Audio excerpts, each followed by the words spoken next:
Hello, everyone, and welcome to another edition of Mormon Stories Podcast. I'm your host, John DeLynn. It is May 22nd, 2026, and today we are going to be covering several really important and some breaking news stories. The thumbnail says nearly half of former active Latter-day Saints have disaffiliated from the church. But that's just one of the stories we're going to be covering today. It's a very important story. We also have several others, and I'm excited to announce that we're experimenting with a new format and with a new collaborator today. And the collaborator is Meggan from Generally Unquotable. It's okay. Yeah, I'm doing great. I'm happy to be here. Yeah, and we had you and your sister on Mormon Stories recently, and people just loved that episode. I think so. Yeah, it was a really good experience. So I'm glad everyone else got to experience it as well. And tell us really quickly, remind us what Generally Unquotable is and what you do.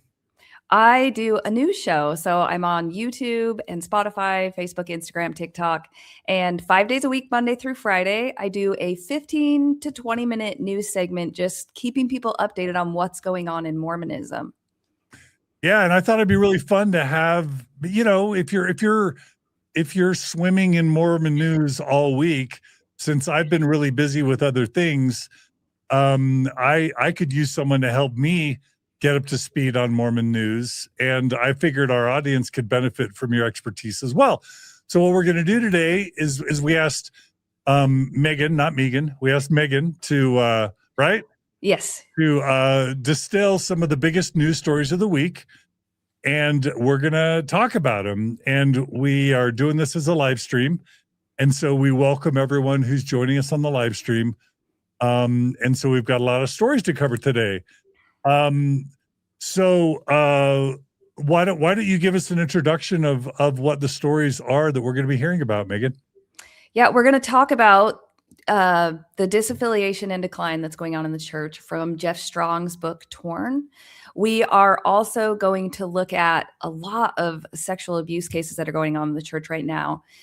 Everything from prosecutors collaborating with the Curtin McConkie law firm to a breaking news case. We're also going to look at how bishops are feeling overwhelmed since they don't have young men's presidencies anymore. How kind of an update on what's going on in Fairview. I feel like that story's been going on for so long that we all want it to wrap up, but it hasn't yet. And then a couple at the end of more, maybe something fun about Charlie Bird and his husband and what they're up to in their lives. There is a legally same-sex married gay couple that has announced that they're having a child through in vitro fertilization. And this is not the Mormonism I grew up in. No. And Nope. we're super happy Yes. for Charlie and his partner. But Yeah. there are others who aren't so happy. Yeah. Anyway, okay, so that's what we've got in store for us. I thought we might lead with the Jeff Strong study, which is kind of taking the Mormon internet by storm. Mhm. But I think we should start with the breaking news. So why don't you tell us a little bit about this first story that kind of came out in the past day or two, Meggan? Well, it broke last night as we were really getting ready for this. It says former Livermore LDS bishop charged with sexually assaulting boys for over a decade. So this is coming out of California. And there was very limited information. If you go to the next slide, I had to go to 4 or 5 news articles to piece together what information they have now. Oh, we could watch the video clip. Yeah, let's go ahead and watch the video clip because I think it kind of gives us a bit of an overview, and one of the victims, along with his wife, kind of speaks out. So let's go ahead and play it. Yeah. A former bishop for the Church of Jesus Christ of Latter-day Saints in Livermore is charged with decades-old sex crimes involving 4 boys. The child sex abuse survivors are now adults, and one of them sat down with KTVU today to share his thoughts after police finally made an arrest. Our crime reporter Henry Lee is in Dublin tonight with more on the conversation. Henry. Good afternoon. The ex-bishop has since posted bail after appearing here at the East County Hall of Justice in Dublin, and now a survivor of the alleged abuse says he's ready to tell his story. He's created a lot of harm in my life and the lives of others. There are many victims. A survivor speaking out to KTVU after a former Mormon bishop in Livermore was arrested and accused of sex crimes involving him and 3 others when they were boys. The coping, I think, comes along with knowing that we're now seeing some justice take place. He did not want his name used, but with his wife by his side, he says it's time to say his piece. Now that 76-year-old Michael DeLar Morris has been charged with 18 felony counts of sexual assault and lewd acts from 1991 to 2000. Court documents obtained by KTVU accuse Morris of assaulting 4 boys at various spots, including at the Church of Jesus Christ of Latter-day Saints on Hillcrest Avenue in Livermore, as well as at his home, a car, and the childhood homes of at least 2 victims. At the time, Morris led the young men's group at the church and was a Boy Scout leader. He could act one way in one situation and act a very different way in a different situation, and be able to use that to his benefit to perpetrate. An attorney for Morris declined to comment. In court, he described his client as a former engineer with Lockheed Martin who was excommunicated from the church, but later rebaptized and reborn. It's been frustrating to know that he's been able to navigate a system, a community in secret and get away with it. He says he wants to bring this case into the light to help bring about accountability. We're also hoping that by telling our story, this will help out for future generations, right? It's a shot across the bow. We're not going away. We're here. We're standing up.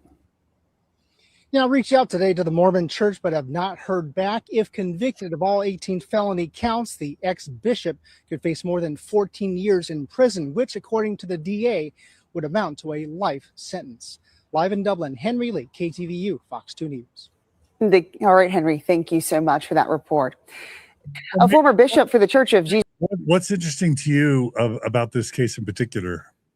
What comes up for me is that a lot of times in the church, first of all, people rely on 2 things, I think. Discernment. You know, if someone's a bishop, they've been called of God, so they're a great person. So there's that automatic trust there, which obviously is something that people need to be more aware of, that just because someone's a bishop doesn't mean that you can trust them. And the second thing, because I've had conversations with people about this where... Can I just add something? Yeah, absolutely. My understanding is the prophet approves the callings as bishop. And so, you know, Mormons believe that the prophets of all people are inspired of God. Why is it that a Mormon prophet is not able to foresee that a prophet that he is signing off on, a bishop that he is approving, that he is signing off on, is going to be, or already is, a child molester? That's a real problem.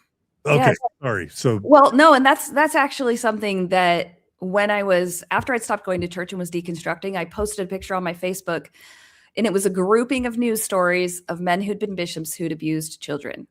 And then in the comments, I was putting quotes from a conference talk by Henry B. Eyring that were talking about how bishops are called of God and mistakes are not made. He actually said in there that they don't make mistakes.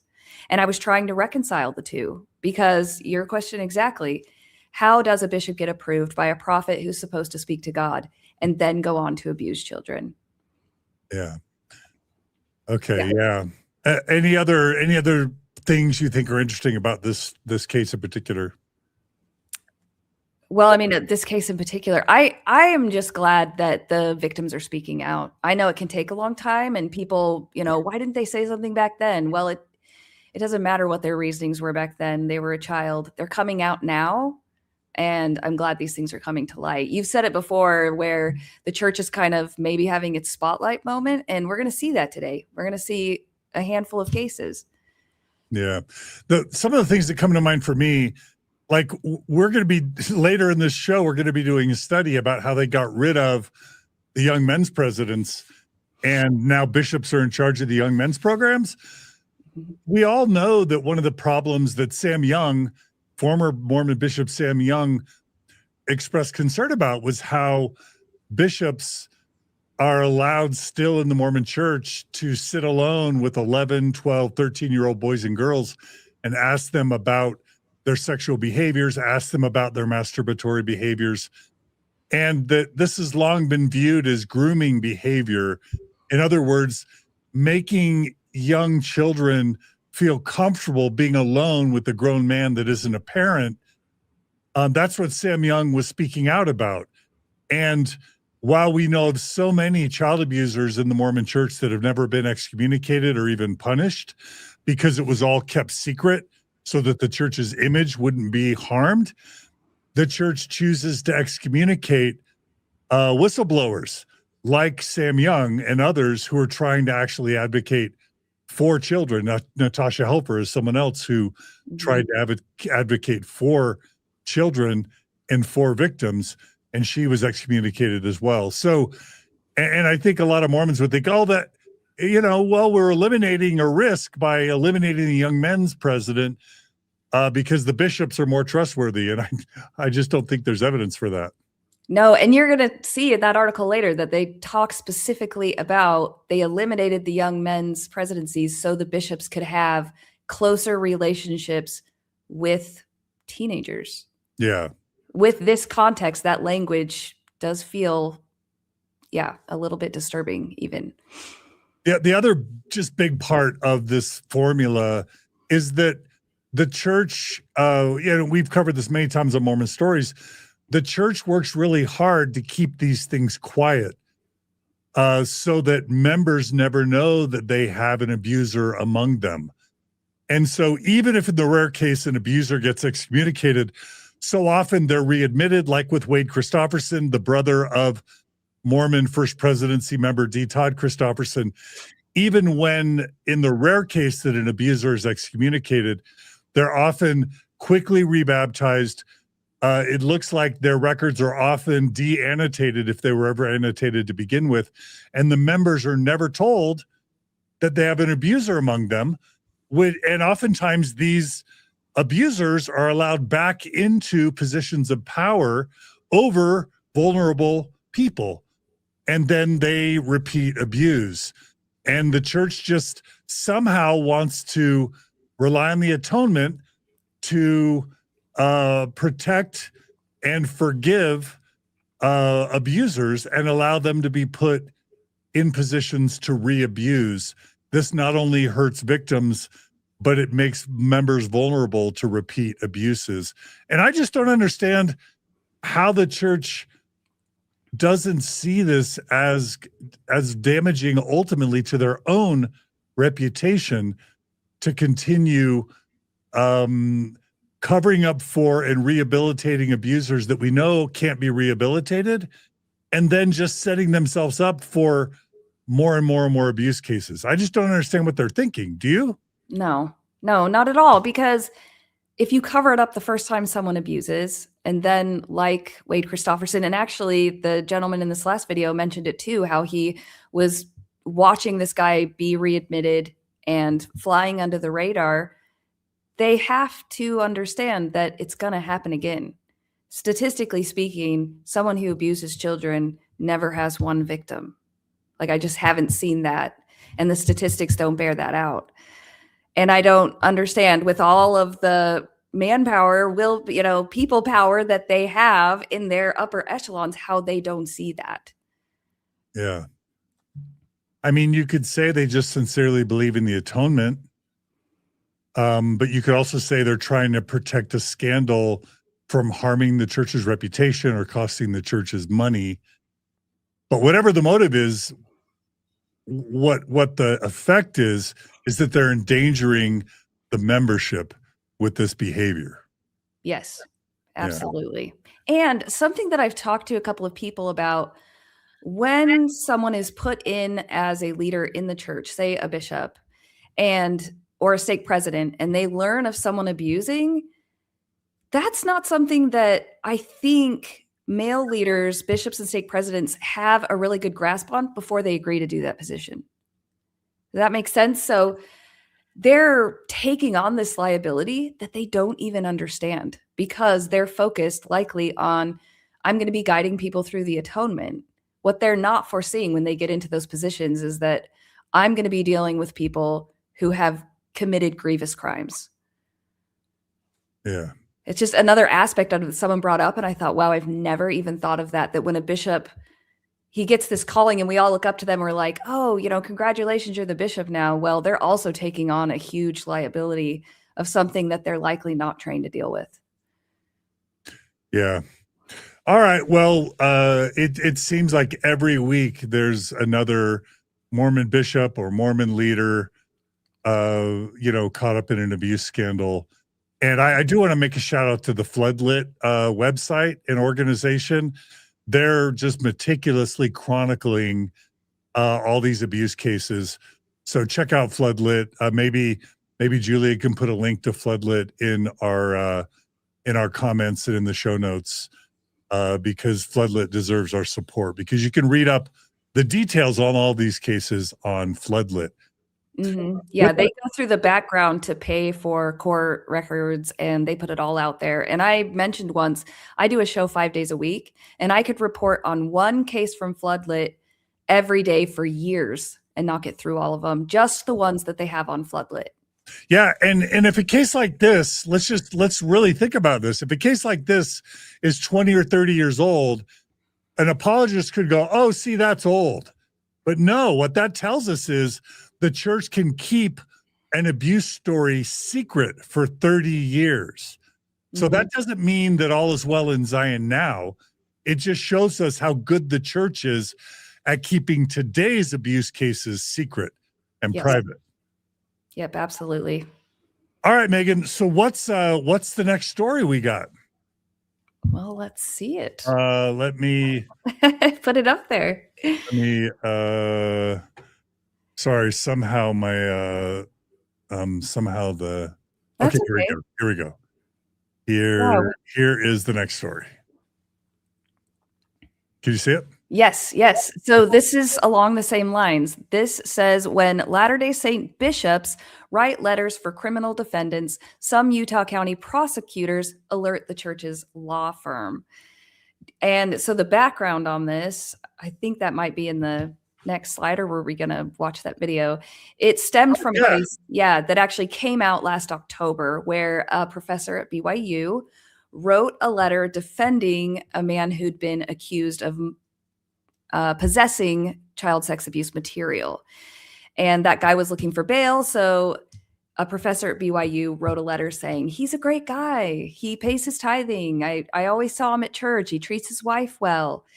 And because of that case, the Salt Lake Tribune became aware that Curtin McConkie had a little agreement with the prosecutor's office. So if the prosecutors saw someone write a letter similar to that, they would alert Curtin McConkie, and then Curtin McConkie could go to that, BYU professor or a bishop or a stake president and say, you need to retract your letter because we don't get involved in these cases in that way. Let's play the clip and then we can break it down and discuss it. How does that sound? Absolutely. All right. A Utah County man who is facing 41 felony charges tied to allegedly having child sex abuse materials submitted letters of support when he asked for bail last summer. And one of those letters came from a dean at Brigham Young University. The dean wrote that they were both members of the Church of Jesus Christ of Latter-day Saints, and that the defendant had been faithful to his wife and was honest and trustworthy. The dean wrote, for as long as I've known him, he's attended church nearly every Sunday. As far as I could tell, he followed all the teachings of the church, avoiding all alcohol, tobacco, coffee, tea, smoking, drugs, etc. I believe he contributed generously, a full tithe.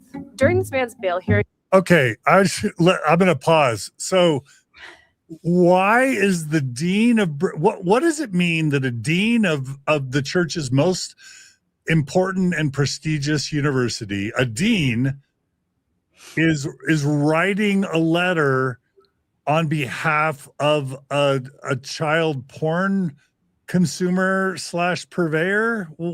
Why would this be happening? I've tried to think about that. Is he just really naive?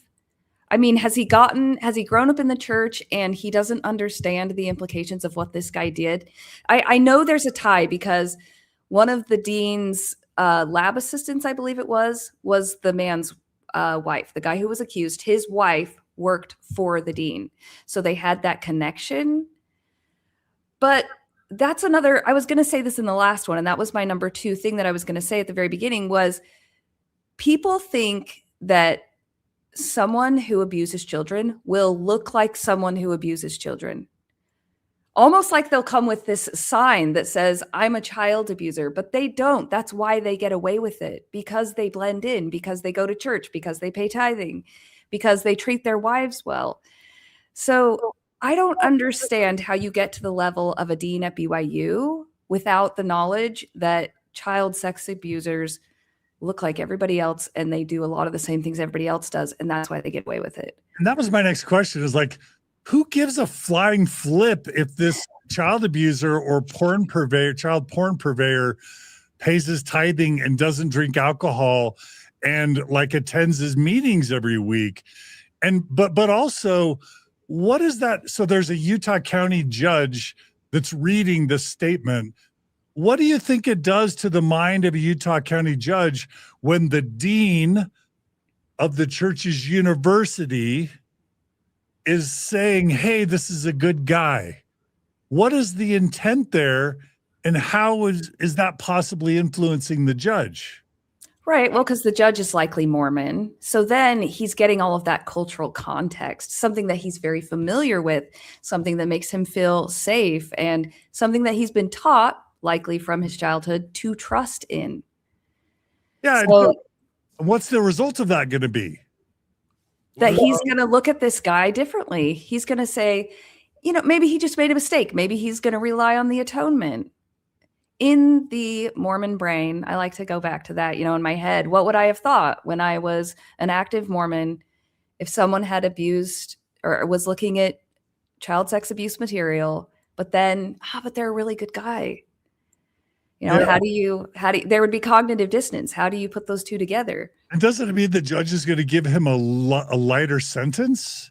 It could. Absolutely. Isn't that the intent? It's basically saying, hey, this is a good guy. He's one of us. He made a mistake.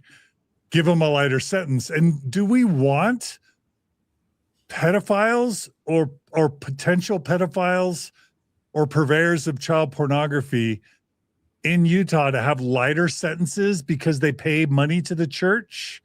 No. And, you know, are active in the church, which means, like, is this a feature or a bug that this possible pedophile is active in church and constantly interacting with children and possibly constantly having access to children at church? Why is this being viewed as a feature, not a bug? Yeah, I don't know, because yes, this guy has children. So likely his children also had their friends over, and whatever material he had, we don't know who that involved. But what likely happened was when he got arrested, his wife said, I know a guy, right? I can go to this professor. He has a relationship with us. Dean. Hopefully. Yeah. Dean. Yes. A dean. He's gone beyond just being the professor. He is department head. Right. So department head. There's like professors, which is prestigious. Yes. And there's department heads, which is really prestigious. And then deans are over entire colleges. Yeah. There's multiple departments. So, I mean, it's a very prestigious position. And he's basically saying, let's have minimal punishment for this child abuser so that he can continue having broad access to our children. And let's sort of brag about how much access he's had. I mean, he didn't know that's what he was doing, but like you said, that's what he was doing. He was at church every week, you guys. With our children. But, yes. But the bigger story is that this is a systemic problem. So we've got this slide, you know, Grant Jensen defends Richard Mallard. So Grant Jensen's the dean. Is there anything else you want to say about this slide? This was just the information that came out. I believe it was last October 2025, was this story about Grant Jensen and Richard Mallard. Okay. But the bigger story is the systemic problem with the judicial system in Utah. So what is that? Give us the overview and then we'll play more video. Yeah, so this one says, for more than a decade, some Utah County prosecutors have quietly informed lawyers for the Church of Jesus Christ of Latter-day Saints at Curtin McConkie after area bishops submitted letters supporting defendants in criminal cases, a practice the county's top prosecutor says he didn't know about and may move to stop. Okay, and I'm a little bit confused about this part, whether it's a good or a bad thing, but let's play a little bit more of the clip and then we'll talk about it. Is that all right? Okay. Defense attorney John Easton emphasized this letter in particular. Again, I look to some of these letters, particularly, again, a dean of a significant program at BYU College that's here, willing to support him. Scoutmasters that have watched him interact with children, again, very appropriate. But prosecutor Adam Pomeroy pushed back.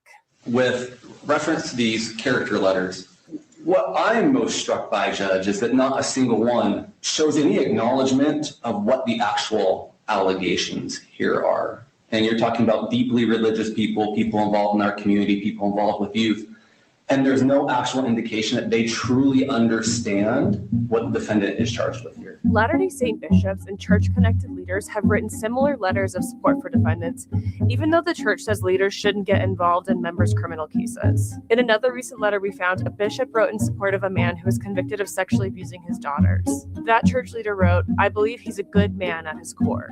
Experts warn these letters. Okay, so really quickly, so I'm confused here. So let me tell you what I understand, Megan, and then you help me understand what's going on. So it sounds like the church has set up this system through Kurt McConkie lawyers that whenever police or prosecutors find out that faithful Mormon leaders are writing letters on behalf of victims, that the church's lawyers get notified so that they can tell the members to stop sending these letters? Is that right? So in the news article, they didn't mention that the letters were being written on behalf of victims. They were being written on behalf of those who had been accused. Right. Sorry, did I say victims? I mean perpetrators. Yes. Okay, let me restate it. Okay. So the church, it's sounding like the church doesn't want bishops and church leaders writing letters on behalf of perpetrators. And so they set up a deal where the judicial system or the law enforcement system in Utah is notifying Mormon church attorneys whenever they find out that church leaders are writing letters on behalf of perpetrators, right? Yes. Okay. So on the one hand, does the church get credit for discouraging bishops from writing letters on behalf of perpetrators? Is that a good thing that the church doesn't want them doing this? Why are they doing this if the church doesn't want them doing this? I guess that's my first question. Well, so writing letters on behalf of someone is a super common practice. I've actually done it before on behalf of someone who was accused, not of child sex abuse, something very different, but it's common for people to get character witnesses in that way with letters written, right? So if Richard Mallard needed a character witness, he is allowed to glean that from his social circles in any way that he wants. What the church is doing then is not really allowing that to happen if it's somebody who is either volunteering for them in a certain position or is in their employ. This letter from the BYU dean made the church look bad. And I don't like that it presented Richard Mallard in a way where it was almost like forgive and move on. However, that is Richard Mallard's right as a citizen who is going to, go through a trial or do whatever he's going to do to have character witnesses. So the church knowing about it and trying to stop it, to me, doesn't really seem ethical, even if I don't agree with what was said in the letter. Okay, so help me understand. Yeah. Yes or no? Is it a good thing that the church is trying to stop these letters? I don't think it's ethical because I think everyone deserves a character witness, even if we don't like the way that character witness presented their argument. Interesting. And do you think these bishops or whoever, these church leaders who are writing these letters, don't know that the church is opposed to these types of letters getting written? Well, if they haven't read the handbook, but as the article also states, when Curtin McConkie gets notified that someone's written a letter, they make a call and they say, by the way, the handbook says don't do this. Okay. And then you have a slide about that. Or the information was just in my brain, but yes. Slide of the handbook. Is there anything you want to say about this slide? Well, that's just what they use. So when a bishop or a stake president writes the letter, if they didn't know, Curtin McConkie makes sure that they know from then on out. Okay. All right. So as I'm trying to make sense of this, on the one hand, it could be considered a good thing that the church is trying to stop these Mormon church leader letters on behalf of child abusers and perpetrators, because, I don't think any of us necessarily want leniency for child abusers or child porn purveyors. Now, the asterisk to that is the church just trying to protect its image because it knows that it looks really bad when a BYU dean is saying, hey, this child abuser pays tithing, so let's be lenient. Mhm. Well, and does it also end up going into the realm where they want a big tent over the cover up, not just for people supporting the perpetrators, but when people try to help the victims? So if a bishop has had a confession made to him and he's asked to testify in the handbook, it falls under the same rule of we don't involve ourselves in court cases. Yeah. So if they're allowing bishops or stake presidents or a dean at BYU to write a letter for a perpetrator like the one we saw, do they also then need to allow them to testify on behalf of a victim because they heard a confession and they understand that that person is a victim? Yeah. Yeah. I guess for me, the question it asks is, how problematic is it for the wealthy, powerful Mormon church to have these secret dealings between lawyers and law enforcement? I remember like at BYU, there was a real problem with like victims of rape, policemen who were investigating BYU students who were the victims of rape, reporting some of the stuff to the honor code office. I guess there's a little bit of a problem with possibly with sleazy Mormon church lawyers having secret deals with law enforcement. I think just at a macro level, that feels a little gross or disturbing or problematic to me. Yeah, absolutely. Let's finish out this story and then we'll Leaders can deepen harm for victims and they can feel betrayed by these leaders that they trust. It's what researchers call institutional betrayal, when people in power appear to support an accused perpetrator instead of encouraging accountability. In this case, the judge did grant him bail, but he said those letters didn't factor into the decision. So in this case, the guy did get bail, which means he was allowed to not go to prison. Mm-hmm. But the judge is saying that the letters didn't influence him. How likely is that a BYU dean's letter saying he's a really good church guy didn't influence the decision? Yeah, I don't know. It would definitely depend on the judge. I didn't look deeply into who the judge was and what his affiliations are. So yeah, it's hard to know.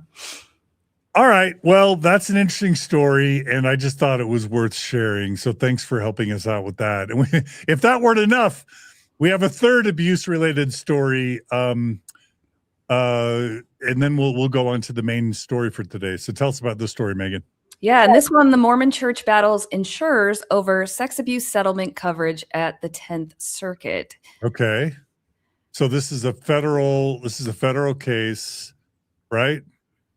I don't always understand the distinctions between all of those. I mean, if it's in the 10th Circuit, I think so, yes. Okay, so tell us what's going on in this case. So the case dates back to a series of abuses from a teenage church member, Michael Jensen, whose victims say the church failed to protect them throughout the 2000s.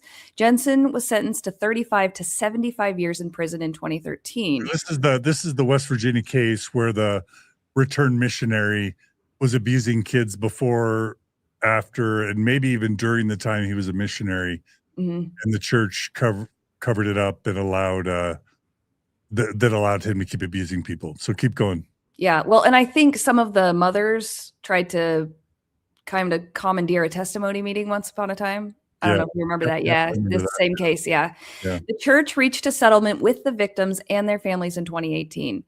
The National Union Fire Insurance Company and Ace Property and Casualty Company, so this is who the church is fighting with now, denied coverage for the sex abuse settlement because they argue the abuse was not one single incident, but a series of incidents with different times, places, and victims. Further, they claim the church was aware of these incidents and chose not to act. And that is their main point of contention, is that the church knew and they didn't do anything. So the insurance company doesn't want to reimburse them for those settlements. So what do we think? So is this basically the church trying to avoid having to pay the settlement and trying to push as much of the payment of the settlement onto the insurance companies? Yeah, which doesn't, I mean, they have so much money. I guess I don't understand what it's like to have that much money, because they made a mistake. They hid it. They covered it up. They let it go on for years and years. They reached the settlement, and now they want someone else to pay for it. So the And well, the other thing that people have been bringing up is that means that the church has insurance specific to pay for sexual abuse lawsuit settlements, which is something that, I don't know, as an active member, I wouldn't have thought about. I wouldn't have thought when I paid tithing that money was going to go to insurance to pay for sexual abuse settlements. I'm guessing their premiums are going up. Yeah. Because I'm guessing that insurance companies are seeing how pervasive child sex abuse and child sex abuse cover-ups are in the Mormon church, and they're going to be less and less likely to want to insure the church from these types of things. But yeah, I could see the church basically saying, hey, it's all one, you know, I can see the church basically wanting to take it. I can see faithful Mormon apologists saying, no, it's a good thing.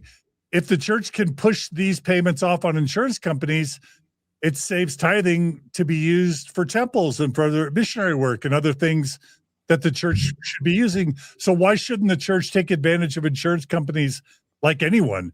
I could see an apologist making that argument, that this just shows the church is smart and is using the church's tithing money as carefully and as thoughtfully as possible by forcing insurance companies to pay out for the church's neglect.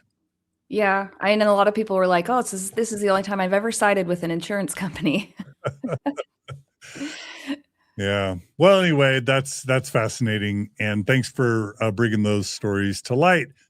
There could be an entire daily or weekly podcast, as you say, dealing with child abuse and child abuse cover-ups in the Mormon church. So just this week, I've received several people saying, can I tell my child abuse story in a Mormon context? So anyway, all right. Well, here's the main topic of today's news story. It's a book. I actually was sent a personal copy of the book Torn by Jeff Strong. This is a book that I believe is self-published by Jeff Strong.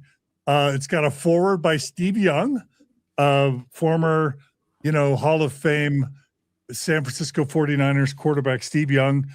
We consider Steve and Barb Young to be friends of Mormon Stories podcast. John, I have a signed Steve Young jersey in my house. Are you a big NFL football fan? I Meggan? love football. Oh my goodness.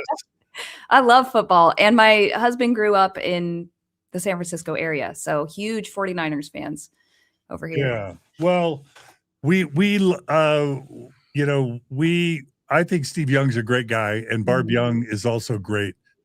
And so that's all true. And then, I want to give a little bit of background on this Jeff Strong guy. Jeff reached out to me a month or 2 or 3 ago, and he told me he was going to be publishing this book. And Jeff's background is really, really interesting. There have been many efforts over the past 2 decades to try and build empathy and support for Mormons who question their faith, lose their faith, and or leave the church.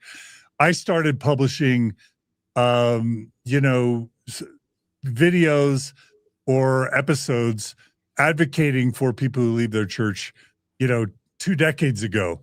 And then, of course, I worked with Travis Stratford and Greg Prince and Hans Matson and others to publish a study around 2011, 2012, 2013 to help make the church more sympathetic for people who leave the church. But never before have we had a champion like Jeff Strong, who's willing to go to bat for people like us. And just to give you a little sense for Jeff Strong, let me start by playing by playing a clip of a little bit about his background. I have 3 children who are out, and in no way do I see them as lost. I have many, many friends who are out, and in no way do I see them as lost. They're certainly not lost to God. I could tell you stories about how I see God's hand in all of this and in their lives in incredibly inspiring ways. That's not the sadness for me, but they're lost to us in the church community. And if we're doing it well, the church will be large, growing, healthy, a place of abundance where more people and different kinds of people can come in and experience the incredible blessings of being a member of the church and living the gospel of Jesus Christ in a faith community. That's what I think our charge is as a church and as members of the church. We talk a lot about the gathering of Israel. There's a key concept in the gathering of Israel. Gather. Mm-hmm. And so if we have this mindset of sorting and sifting, and I've talked to people who just say, yeah, we know disaffiliation is happening, but it's just the wheat from the tares, the sheep from the goats, it's sifting, it's all good. We're going to have a smaller, more homogenous church. And I have a hard time reconciling that with what I see as the teachings of Christ in the scriptures. So really quickly, let me also give a shout out to Faith Matters podcast. That's a clip from the Faith Matters podcast. Just that video has 129,000 views on Instagram. But to give you a sense for Jeff Strong, lifelong faithful church member, multi-generational, was a marketing exec, I believe at like Johnson & Johnson or Procter & Gamble or both, just a real top-notch corporate executive marketing guy, but super faithful in the church. And at some point became an assistant to the Quorum of the 12, counseling them on special projects. And I don't know the details on those special projects.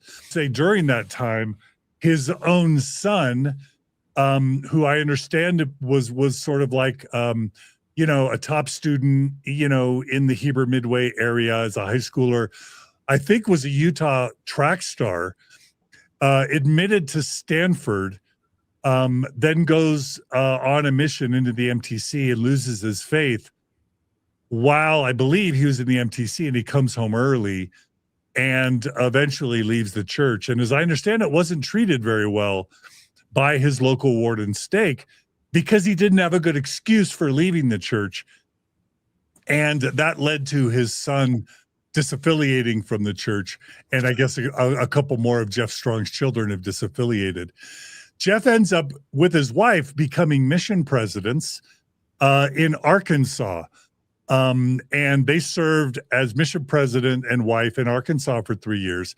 And then when he came back, he started the study on why people are leaving and what we should do about it. And I know for a fact is sort of on a texting close friend level with at least a few of the Quorum of the 12 apostles. Wow. Now, let me pause and say, Meggan, do you have any questions about that before I jump in? No, that all makes sense because I'm seeing what he's doing now and having that background. Yeah. I love that he has all of that. And that instead of going a really hard line, he decided to come into this empathetic space. I love that. Yeah. So that's kind of his background. And so he spent years doing this study, a deep statistical, analytical dive into why people are leaving the church. And that's, basically Torn, which I want to encourage everybody to buy. You could buy it on Amazon. He's got his own website. We'll ask Julia and Brooklyn to include a link directly to his website in the comments and in the show notes. But he releases this really mind-blowing and eye-opening study. So really quickly, we'll call out his research team. He lists Jay Barney, Sean Edwards, Jeff Dotson, Mark Dotson, Ryan Gottfredson, bunch of PhDs, James Glenn, Jeff Larson, Sam Sturgeon, Sam Hardy, and of course, Jenna Reese as part of his research team. And this is the mind-blowing stat that is just taking Mormonism by storm. Check this out, everybody. Multiple data sources, including Jeff Strong's own study, the Harvard Cooperative Election Study, the Pew Religious Landscape Study, suggest that between 30 and 50% of formerly active Latter-day Saints have disaffiliated or left the church over the 25 years since 2000, with 40% as a reasonable midpoint, which means that 40% of formerly active Mormons raised in the church in the United States have stepped away from the church in the past 25 years. Meggan, what does that number say to you? 40 to 50%. It's when I was still an active member, I didn't see this happening because I think part of it was that we moved around so much that we never stayed in a ward long enough to see it start withering away. But as someone who's been out of the church now since 2018, this is what all of the anecdotal information was saying.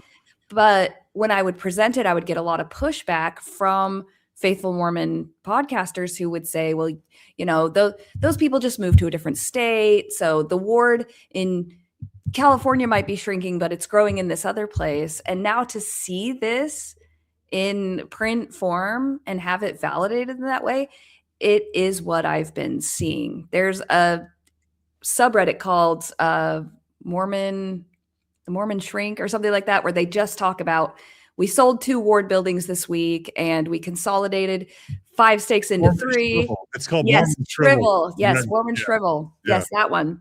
Yeah. And all of that information has now been validated by this study. And it's really wild because I've seen it, but now to really see it in hard numbers it's fascinating. If I was an active member, I would be devastated. Yeah, people consider Salt Lake City to be the Mormon Vatican, right? Vatican City. I live here in Salt Lake County, and they're constantly closing chapels, selling chapels, closing wards, closing stakes, consolidating wards and stakes. And if that's happening in Salt Lake City, if that's happening in California, in Orange County, and in traditional strongholds of the Mormon Church, what's happening in Arkansas and in New York and in the South and in Europe, etc. But it's worse. It's even worse. So Jeff reports, and I'll just read a bunch of the findings from his study. 75% of active members of the church are wrong about why people are leaving and why they're leaving. The stereotype or the trope about why people are leaving is because they lost their testimony because they sinned, or they stopped praying and they stopped reading the scriptures, or they lost the spirit. They didn't want the responsibility or the constraints of membership, or that they were led away by the things of the world. But that's not why people are leaving, according to Jeff Strong. According to Jeff Strong, they feel like they don't belong. They don't believe in the restoration or have concerns about the church's teachings, and they are not experiencing the fruits of the gospel in their church experience, or the great plan of happiness is not providing them happiness. And so Jeff lays out primary reasons for disaffiliation. 42% are leaving because of problematic church history. They say that the church isn't what it claims to be. This is what took me out in terms of my Orthodox faith. They're finding out that Joseph Smith married 14-year-olds. And they were never taught that by the church. They're finding out that he married women, over 12 women who already married other men. They're finding out that the Book of Abraham is fan fiction, is fraud, was not a translation of the papyri. They're finding out that Joseph Smith was a treasure digger, a legal treasure digger, who was actually found guilty of breaking the law for scrying or peeping or looking into a seer stone and, making money off of fooling people that he could find buried treasure. And when they discover all these things, it's causing them to lose their faith. The second most common reason are social issues. People are saying even if the church were true, they couldn't support it. And what they mean by that is anything from these child abuse cover-ups that the church is guilty of for decades, if not, centuries. It's LGBT bigotry, which we're going to talk about at the end of this episode. It's the discrimination against women, with women as second-class citizens. It's the racism in the church, and even the overwhelming support of conservative politics in the church that make liberal or progressive Mormons politically not feel welcome.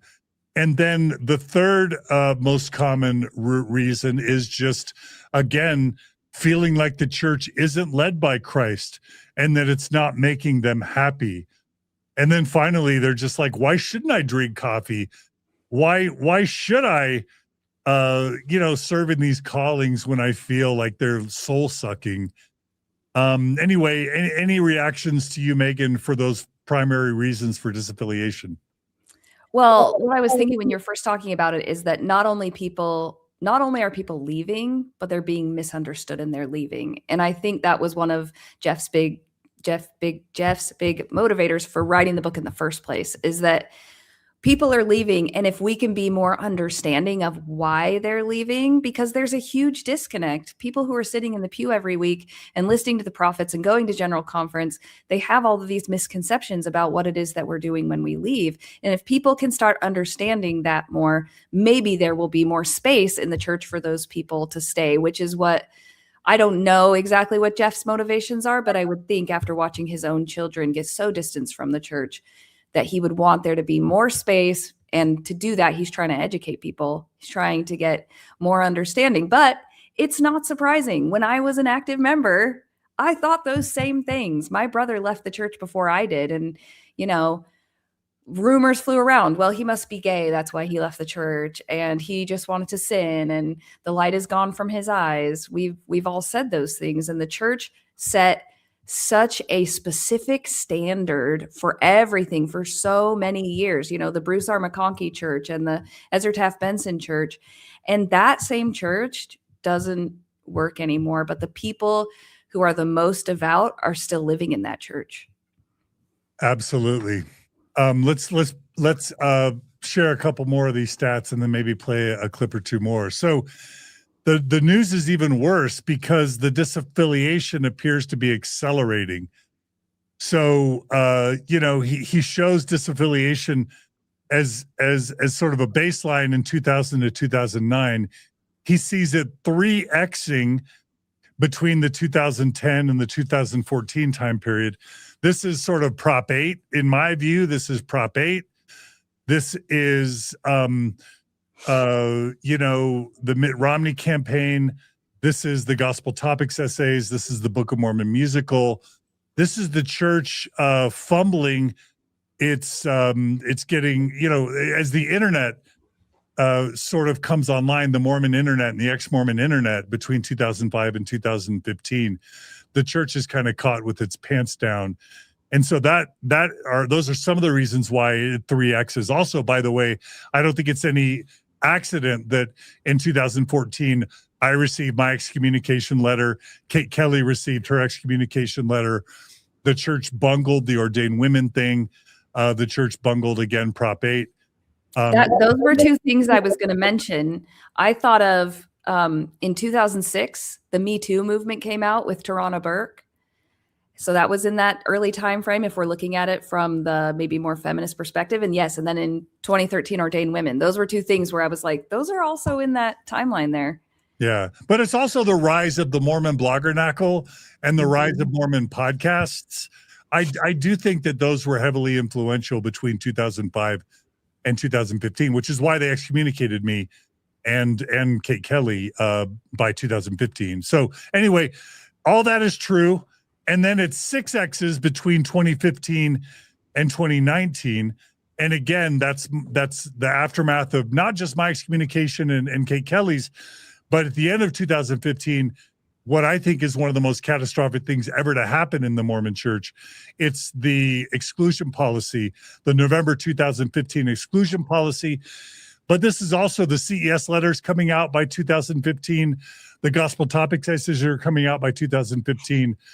And then, of course, by 2019, the church is having to roll back its gospel topics essays, which was the right thing. I'm sorry, roll back its November exclusion policy, which on the one hand was the right thing to do. But on the other hand, it adds insult to injury because all those LGBT suicides, all those people that left the church are like, wait a minute, President Nelson or Prophet Nelson said that it was revelation that brought on the November 2015 policy.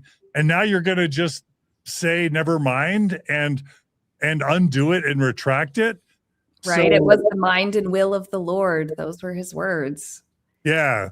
So all of that leads to a 6Xing by the end of 2019. But what's even more mind-blowing is that it 11Xs by 2020 to 2023. And I think certainly there's a network effect. In other words, the more people that leave, the more people that leave. Mm-hmm. So the more gay and lesbian and queer members there are, they leave, and then the more their family members leave. The more people that are in faith crisis, the more other family members learn about faith crises, start studying the issues, and they start leaving. So there is a network effect happening where the more people leave, the more people leave, the more people find out about the problems. But I also think another huge blow to the church was COVID, because as large numbers of members stop attending church and then realizing that their lives are actually happier and they actually find more joy and better family experiences by not attending, I do think COVID was devastating to the Mormon church.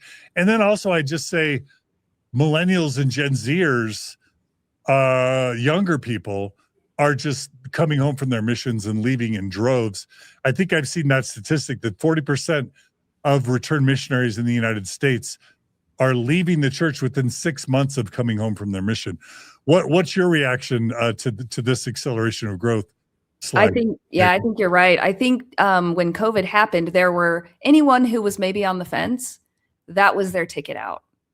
So it just made it easy. Nobody's looking for me. I'm not getting a call from my visiting teacher or my ministering sister saying I didn't see you at church, because nobody's at church.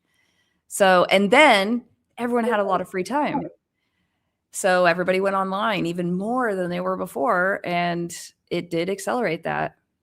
Yeah, absolutely. Well, and people used to be sequestered in the church, right? In the 70s and 80s, you sat in your living room with your kids and you read your Book of Mormon. And now if you have an issue, you put it online and everybody sees it. You don't have to walk to your neighbor's house, or, you know, what Sandra Tanner was doing back in the day, printing pamphlets and publishing books. You put it all online. Yeah. Let me just take a second to welcome all of the people on our live stream. Our live stream is pretty big. We've got almost 700 people on our live stream now. If y'all could do us a favor, please like and subscribe to this channel, Mormon Stories Podcast. That would really help with the algorithm. That would really help our growth. Also, while you're at it, check out Generally Unquotable on YouTube and Instagram and TikTok. Subscribe and like her channel as well. Meggan does great work. She's reporting on daily news, and we want to see her grow just like we want to grow. I want to also remind people that the Mormon Church is suing Mormon Stories podcast and me personally. I believe because they want to silence and smear and defame us. And so if you want to, we've been able to raise some money, not nearly enough to defend ourselves. If anybody wants to support that lawsuit in our defense against the church trying to silence and smear us, you can do so at mormonstories.org/legal. I also should say I'm super excited to announce that Holy Kool-Aid. Have you ever heard of the Holy Kool-Aid YouTube channel? Yeah. Holy Kool-Aid YouTube channel should be releasing an interview today of me that is one of the funniest, most well-done videos on Mormonism I've ever seen. So everybody needs to check that out. He interviews me about the lawsuit. He's got almost 500,000 YouTube subscribers, so it was a real honor to appear on that show. That's huge, John. Why didn't we put a slide about that? Yeah, well, maybe Bravo. we'll show some highlights next week if we do this next week. Awesome. But I'm excited about that. Anyway, please like and subscribe, and thanks to everyone for supporting us. Really quickly, if this weren't enough amazing information from Jeff Strong, it gets even more interesting. So this is a slide of what current LDS belief looks like. So as I understand it, these are people who are attending church still, and it's showing a breakdown of how they describe their beliefs. And it shows that only about 25% of, if I'm reading this slide right, 25% of those who are, previously identifying as being completely or most active. So, okay, I'm going to correct myself there. Of those who at one point were either completely or most active, only 25% now identify as literal true believers. And then another 13% identify as active. They believe in most things, and they're mostly content. Another 18 say they no longer believe the church is what it claims to be. So there's a huge percentage of people who are currently active Mormons who no longer believe that the church is what it claims to be, but they're still attending. Sometimes we call them PMOs, physically in, mentally out. And basically what this shows is if you just take that block of 56%, it looks like 31%. So over half, if I'm reading this right, over half of those currently attending the Mormon church in the U.S. are no longer literal believers in all things. Only a third-ish of those are true literal believers, and over almost 2/3 are either semi-believers or non-literal believers in the church's truth claims. So that's fascinating. And the way that I understand that is just the costs of disaffection are so high. You could lose your job. You could lose your income. You could get divorced. Your family could disown you. You could lose status, or you are in this trap of believing you can't raise happy, healthy kids outside of the church. But regardless, you don't feel like you can fall inactive or lesser active, or you don't think that it would benefit you to do so. But whatever that is, it's becoming a minority in the inactive faithful Mormon pews in the United States to identify as a true believing literal Mormon. Is that surprising to you, Meggan, or is that what you understand generally as well? If I look at when I was active, that blows my mind, because when I was sitting in the pews, I thought everybody pretty much believed the same way I did. And maybe more of them did at that point. I mean, I've been out since 2018. It doesn't feel like that long ago. But yes, this is very surprising to me, because I never would have been sitting there thinking that the person in the pew in front of me maybe didn't believe. That would not have crossed my mind. And I'm wondering if this means there's more space in the church for people who don't believe, but I don't really see that, because I think that they're not talking about it openly. If you go into Sunday school and you voice some of those non-beliefs, I still don't think you'd be looked at favorably. So they're there, but are they vocal? Do people know? Or did they only say it in this survey because they felt safe to say, yeah, I attend church, but I don't believe? Yeah. And that's another thing that I really love about what Jeff Strong is advocating for. Let's play another clip of Jeff Strong's, again, with the shout out to the Faith Matters podcast. We're going to be sharing a clip again from their show. There has to be more than one way to be a Latter-day Saint, because if there isn't, we're going to lose a lot of people over this issue. If you feel overwhelming pressure to conform to something that you're not, then you have a choice. You can pretend, that's called pretense, or you can leave.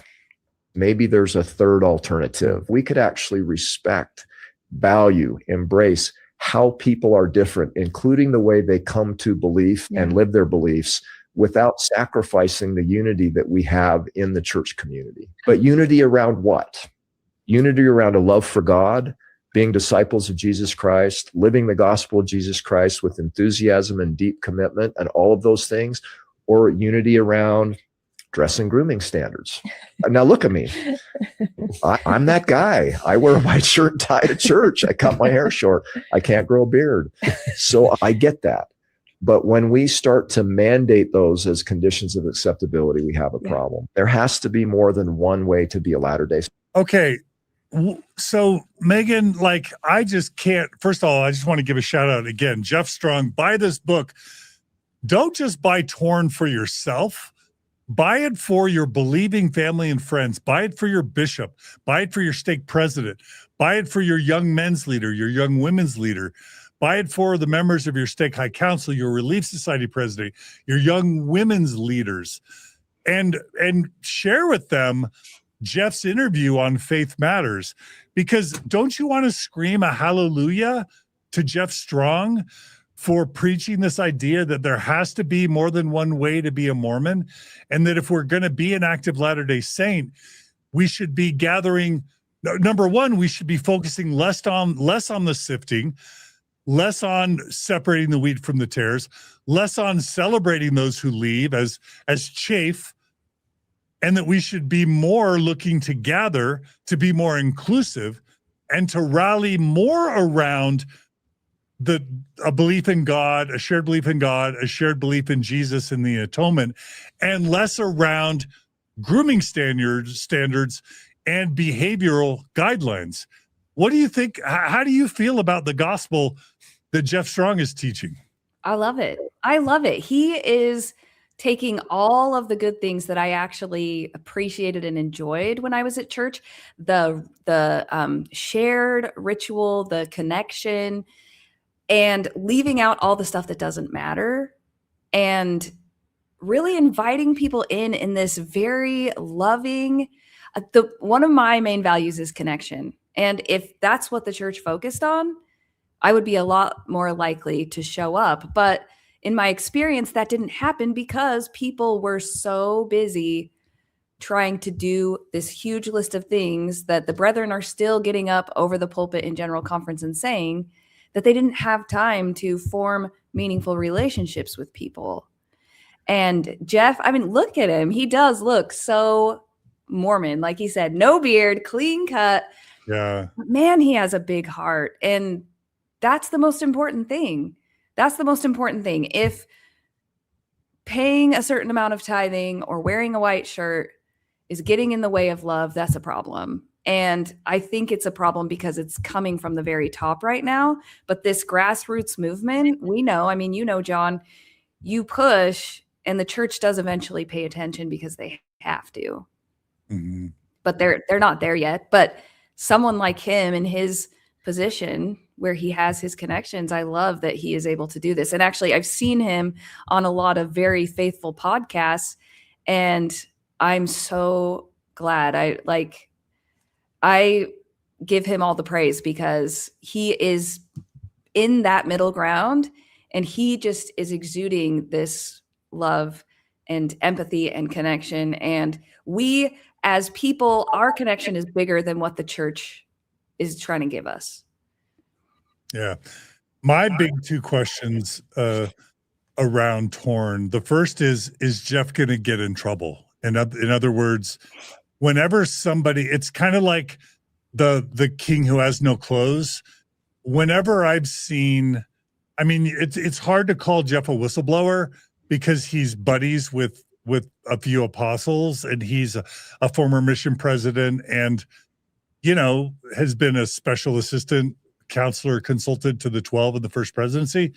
So it's hard to call him a whistleblower, but on the other hand, he's speaking truth to power.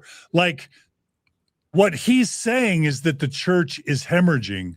That's how I'm interpreting what he's saying, and that the church active membership is in free fall. And the problem is that's different than the spin that Apostle Quentin Cook and other church leaders are giving. Have you heard what Quentin Cook, the head of the missionary department for the church, is telling the world about the church's missionary program? Oh, yeah. Yeah. Record. He keeps using the term record converts, record baptisms, record missionaries, record number of missions. Everything is roses and rainbows when he opens his mouth about church numbers. Just lying? Is Quentin Cook just lying to the world? And I know the answer to that. He's not. Right? Because what they're doing is, this is my belief, and I want to do an episode about this, is what the church is doing, I believe, with their missionary program. Number one is they reduced, again, the age of missionary service. Now women are able to serve at age 18. I believe that's a move towards desperation to just try and, number one, get more missionaries serving earlier for that temporary bump, increase in missionaries. Also, don't you think, Meggan, they're trying to lock in young people, in this case, young women, before they have a chance to leave the church, or, make choices that would keep them from serving missions or even leaving the church? Well, yeah, Dallin Oaks came out and said, you need to look for your spouse on your mission. So women, don't wait anymore. Go at 18. And when you're on your mission, if you see someone you like, well, I mean, obviously meant a boy. If you see a guy you like, you go for it. And so then they've gone on a mission, which pushes them even further into the rhetoric. Then they get married and they're supposed to have kids right away. They're really concerned about the birth rate. And once you're in the church, married to a returned missionary, and you have a child, it makes it a lot harder to leave. Yeah. So some of that is going on, but I think also the bigger thing going on, anybody who was a missionary in the 80s and 90s knows that the crazy baptismal numbers that happened in the 80s or 90s, or in the British Isles in the early 60s, the baseball baptisms in the early 60s, or the Latin America, Philippines baptisms of the 80s and 90s was basically largely corrupt. It's very easy to go to Latin America, the Philippines, or Africa, or to immigrant populations in Western Europe or the United States, and these white, hot or cute or handsome, relatively wealthy, clean-looking, blue-eyed Mormon missionaries going into impoverished areas and projecting wealth, projecting prosperity, and convincing immigrants or poor people or children, 8, 9, 10-year-olds, to get baptized in droves. We all know that the church can play with the numbers by lowering the standards of who they baptize. And it happened in the 80s and the 90s. And what happened? Jeffrey R. Holland was called to Chile for 3 years to close over 30 stakes in Chile alone because of low-quality, fraudulent baptisms in Chile and in Latin America that were really just a numbers game to inflate the church's growth statistics. Elder Oaks, of all people, President Oaks, was called to the Philippines for multiple years to clean up the shoddy, fraudulent baptismal practices that were going on in the Philippines. And I would be willing to bet $10,000 of my own personal money, if I had it, that what we're going to see is that in Africa, in the United States, in the Philippines, and in Latin America, what Quentin Cook did is he's starting to ramp up these low quality, fraudulent baptisms to inflate the numbers so that we could then, from a PR perspective and from a statistics perspective, brag to the world that the missionary program has never been more successful, when what we're going to see from these baptisms, domestic and overseas, is extremely high attrition rates and extremely low retention rates in the number of 10%. And it's all done to inflate the numbers, and they're going to pay for it in 5, 10, 15, 20 years when we see that the church is going to continue to decline in everywhere but Africa. In everywhere but Africa, the church is going to go flat or decline. And what the biggest, most ironic rub of all is, guess in what mission Quentin Cook served? No, in Africa? He served in the baseball baptism British Isles in the early 60s. He himself was a missionary during the baseball baptisms fraud scandal of the early 1960s, along with Jeffrey R. Holland. He knows better, and yet he's now leading, in my opinion, baseball baptism like missionary fraud worldwide to inflate the numbers. Yeah, well, you had Dr. Gatia from Kenya on your show last year, and he said when a white missionary comes to Africa and goes into an impoverished area, they'll do whatever they have to do to have a relationship with that person, because they look at them and they see wealth and they see maybe some upward mobility. So maybe it's not baseball they're offering now, but it's BYU Pathway. Yeah, and to be honest, there's a degree to which as Joseph Gatia, Dr. Gatia said, there's a degree to which some African people, some Latin American people, some Filipinos, some immigrants here in the U.S. and in Europe, there's a degree to which some are going to benefit from BYU Pathways and from LDS Church affiliation. That's great. I wish them well. The problem isn't that per se. It's in what's very obviously going on, which is a statistical numbers game where the church is using these inflated baptisms as a way to signal or to create the impression of overall growth, when we know that in the United States over the past 12 months, for the first time ever, it's been reported that the Mormon church shrank in the United States over the past 12 months. And it's going to likely continue shrinking. And so from people who are insiders who I've spoken with, they believe that Quentin Cook is being deceptive and trying to project Mormon church growth, when really what they're doing is they're inflating statistics in Latin America and in other developing countries, and they're trying to hide and mask the decline of the Mormon church, not just in the United States, but in Utah and in the surrounding areas. Not overall in Utah, but in many parts of Utah as well. Yes, and I see that because every time they say they're going to build a temple somewhere, I'll go to the church stats and I will take the members that they claim and divide it by the number of congregations, half of which are usually branches. And the numbers say that there are branches all over the world that need to have anywhere between 500 and 1,000 people showing up every week for those numbers to be accurate. That's what you say. They went down in Chile and closed a bunch of things. But if you look at the numbers in South America, there is no way that those congregations have that many people showing up every week. No, the numbers do not make sense. Now, in Latin America, my understanding is it's like 10% activity rates. Yeah. And huge percentages of those countries, Brazil and Chile and Argentina, when they've done census, a fraction of those that the church claims as members self-identify as members today. Yeah. Let's go ahead and show a couple more slides from Jeff Strong's study. This one is particularly shocking.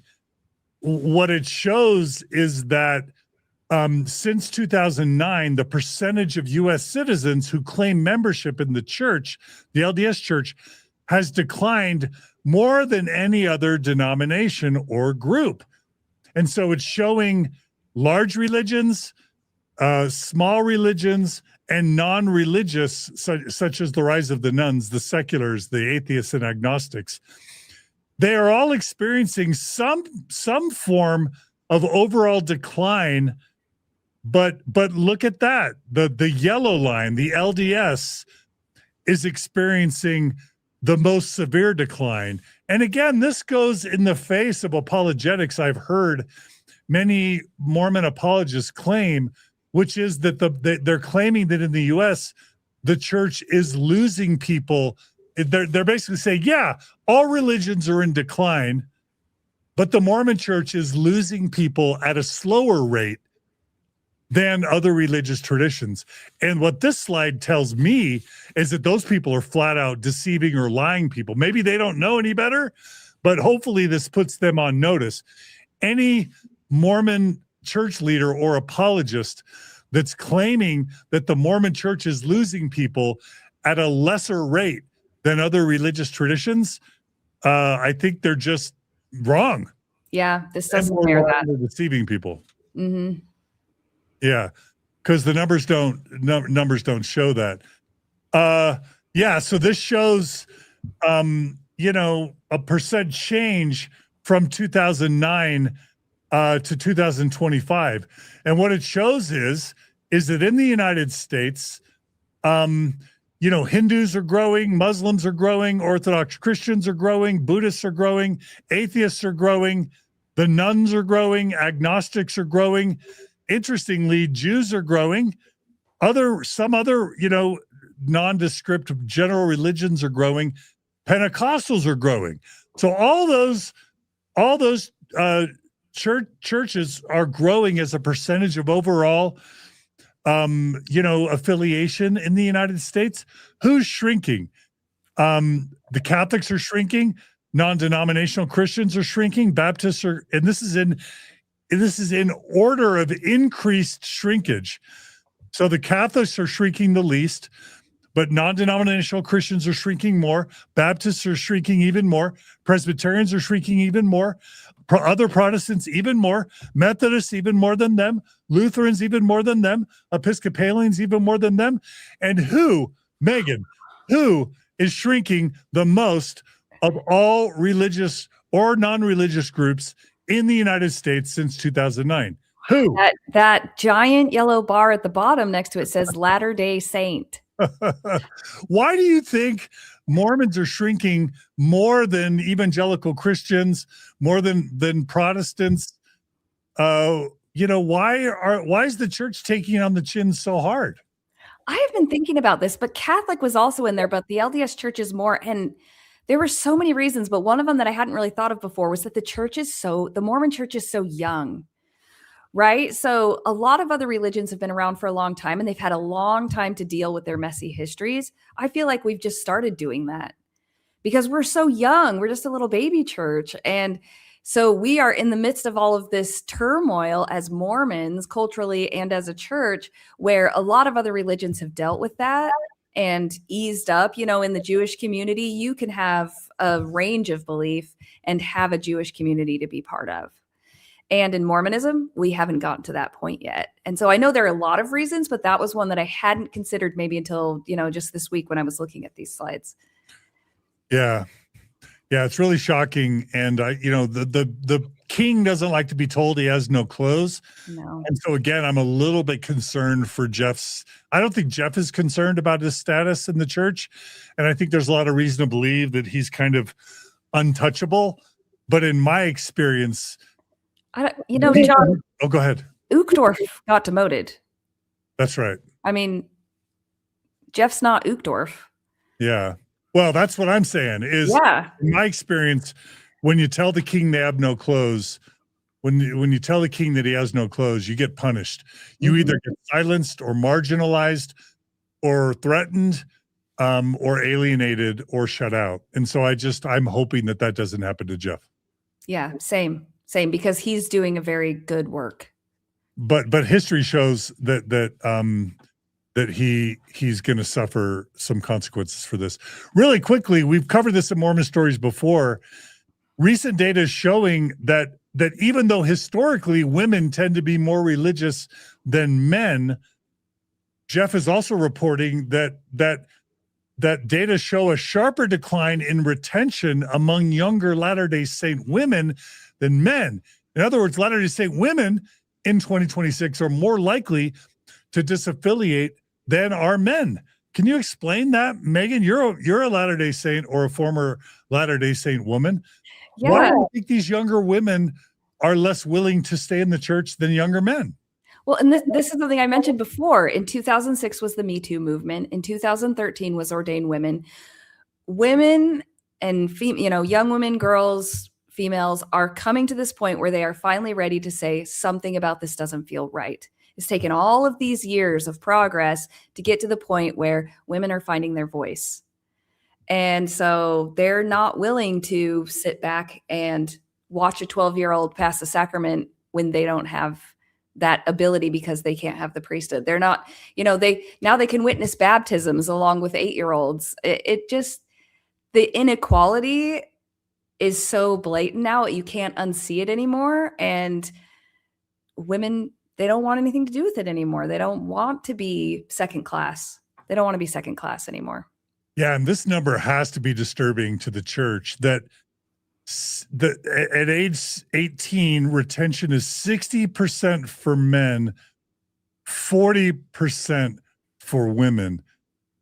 How are all these young Mormon, faithful young Mormon men, I shouldn't say so many because a ton of them are leaving the church too, but if there are 20 percentage point difference between faithful young Mormon men staying in the church and young women staying in the church or leaving, who are all these young Mormon faithful men, returned missionaries, going to marry if all these women are leaving the church in droves?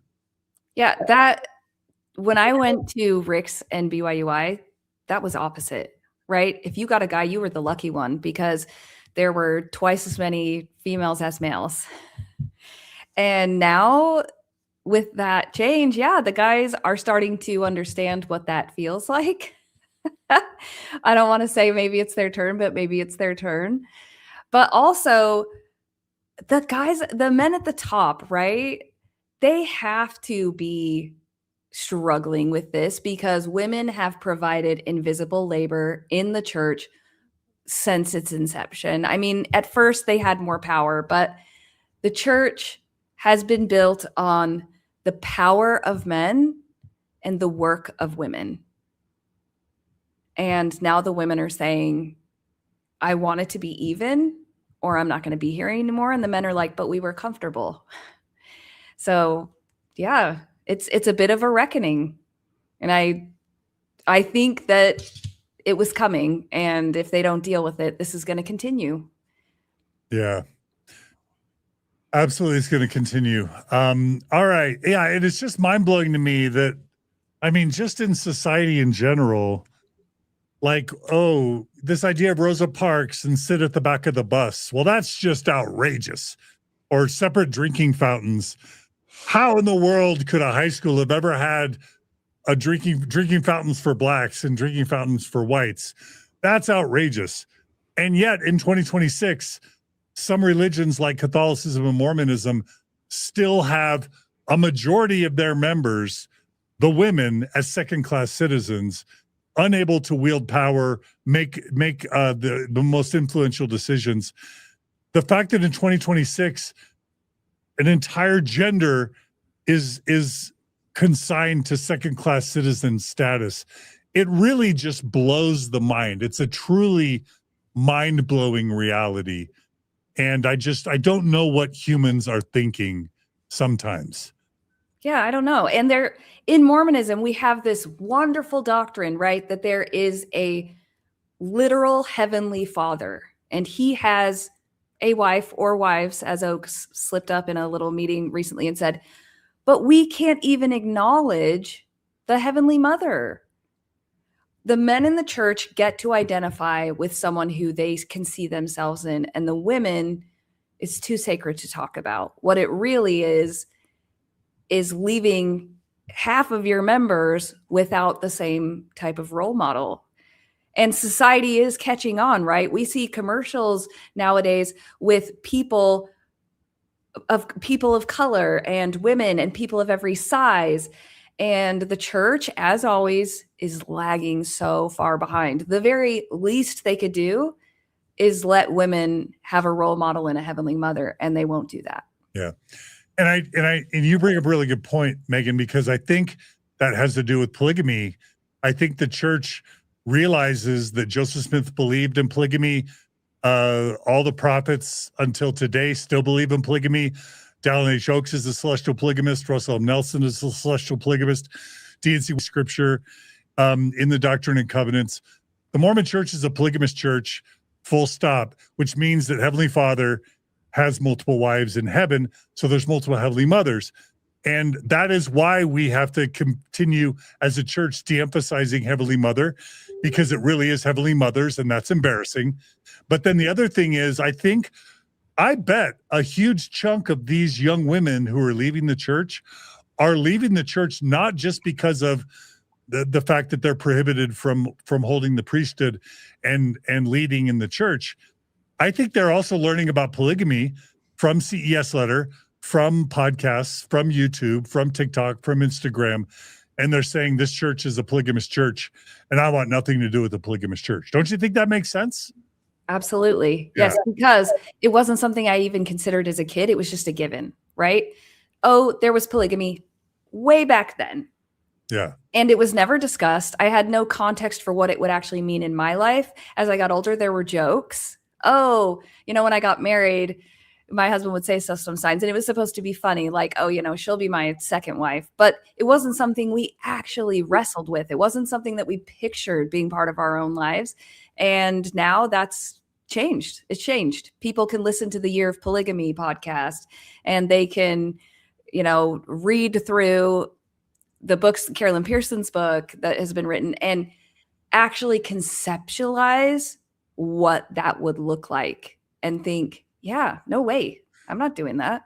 I also have to refer people to the Joseph Smith podcast I did with John Turner, because John Turner goes into depth. He's a Never Mormon historian. He goes into depth on Joseph Smith's polygamy, and it's shocking. Also, the LDS discussion series that we did on Mormon Stories, we do multiple episode deep dives into polygamy. And, there's just so much to learn there, and so much of it that's troubling. A couple other slides really quick. This is a slide that's attempting to show how the church was declining in its convert baptisms, reaching a historic low. By the way, this chart's a bit deceptive because the y-axis doesn't start at 0. So these differences are exaggerated, which isn't necessarily a big problem, but it is something to always note, is that the differences, or the trend, is a little bit exaggerated because the Y scale is cut off here and doesn't go all the way to 0. But what this shows is the church's convert baptism rate was in decline, reaching a nadir in COVID, and then all of a sudden it spiked up. And again, we've already addressed this. I believe that this is two things. This is low quality, fraudulent, immigrant or third world or developing world baptisms that are going to almost immediately fall inactive with super low retention rates. And then also the shell game that the church is engaging in, which is lowering and lowering and lowering the mission age to try and have these temporary spikes of additional missionaries in the field that ultimately is going to catch up with the church. But also this chart shows that despite recent improvement, converts per missionary remain half of what they once were. And so even in spite of these fraudulent, low quality baptisms and an increase in total number of missionaries, where our rate of baptisms per missionary is still in decline. So it's showing that that's kind of a shell game. And then this again is reinforcing a point we've already made, which is that now, this is just stunning, Meggan, 56% of Latter-day Saint youth ages 18 to 29 who were raised in the church, 56% remain active. So basically half of all those youth who are between 18 and 30 who are raised in the church have already left the church. And that doesn't even talk about how they're going to leave, how many of those 50% are on track to leave the church in their 30s and 40s and 50s when life starts unraveling. And again, I love this slide because it talks about what resources were helpful versus not helpful for people who did lose their faith and leave the church. And it shows, that official Latter-day Saint sources were overwhelmingly either neutral or not helpful.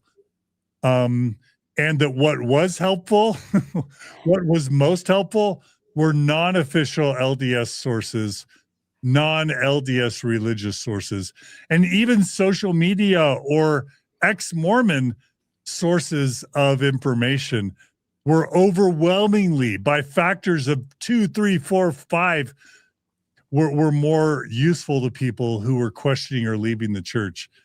So the church is just not, the Gospel Topics essays, the Saints book, all the apologists, Fair Farms, Jasmine Rappley, Ward Radio, Jacob Hansen, none of those resources are being found to be useful for people really questioning. And then, the question asked, will these people ever return? Overwhelmingly, people who have left, the church knows they're never coming back. But for those who say that they could come back, what they're asking for is a less rigid and legalistic church culture, more love and compassion. And by the way, is that what Ward Radio is preaching? Is that what Jacob Hansen is preaching? Is that what Maddy Packer is preaching?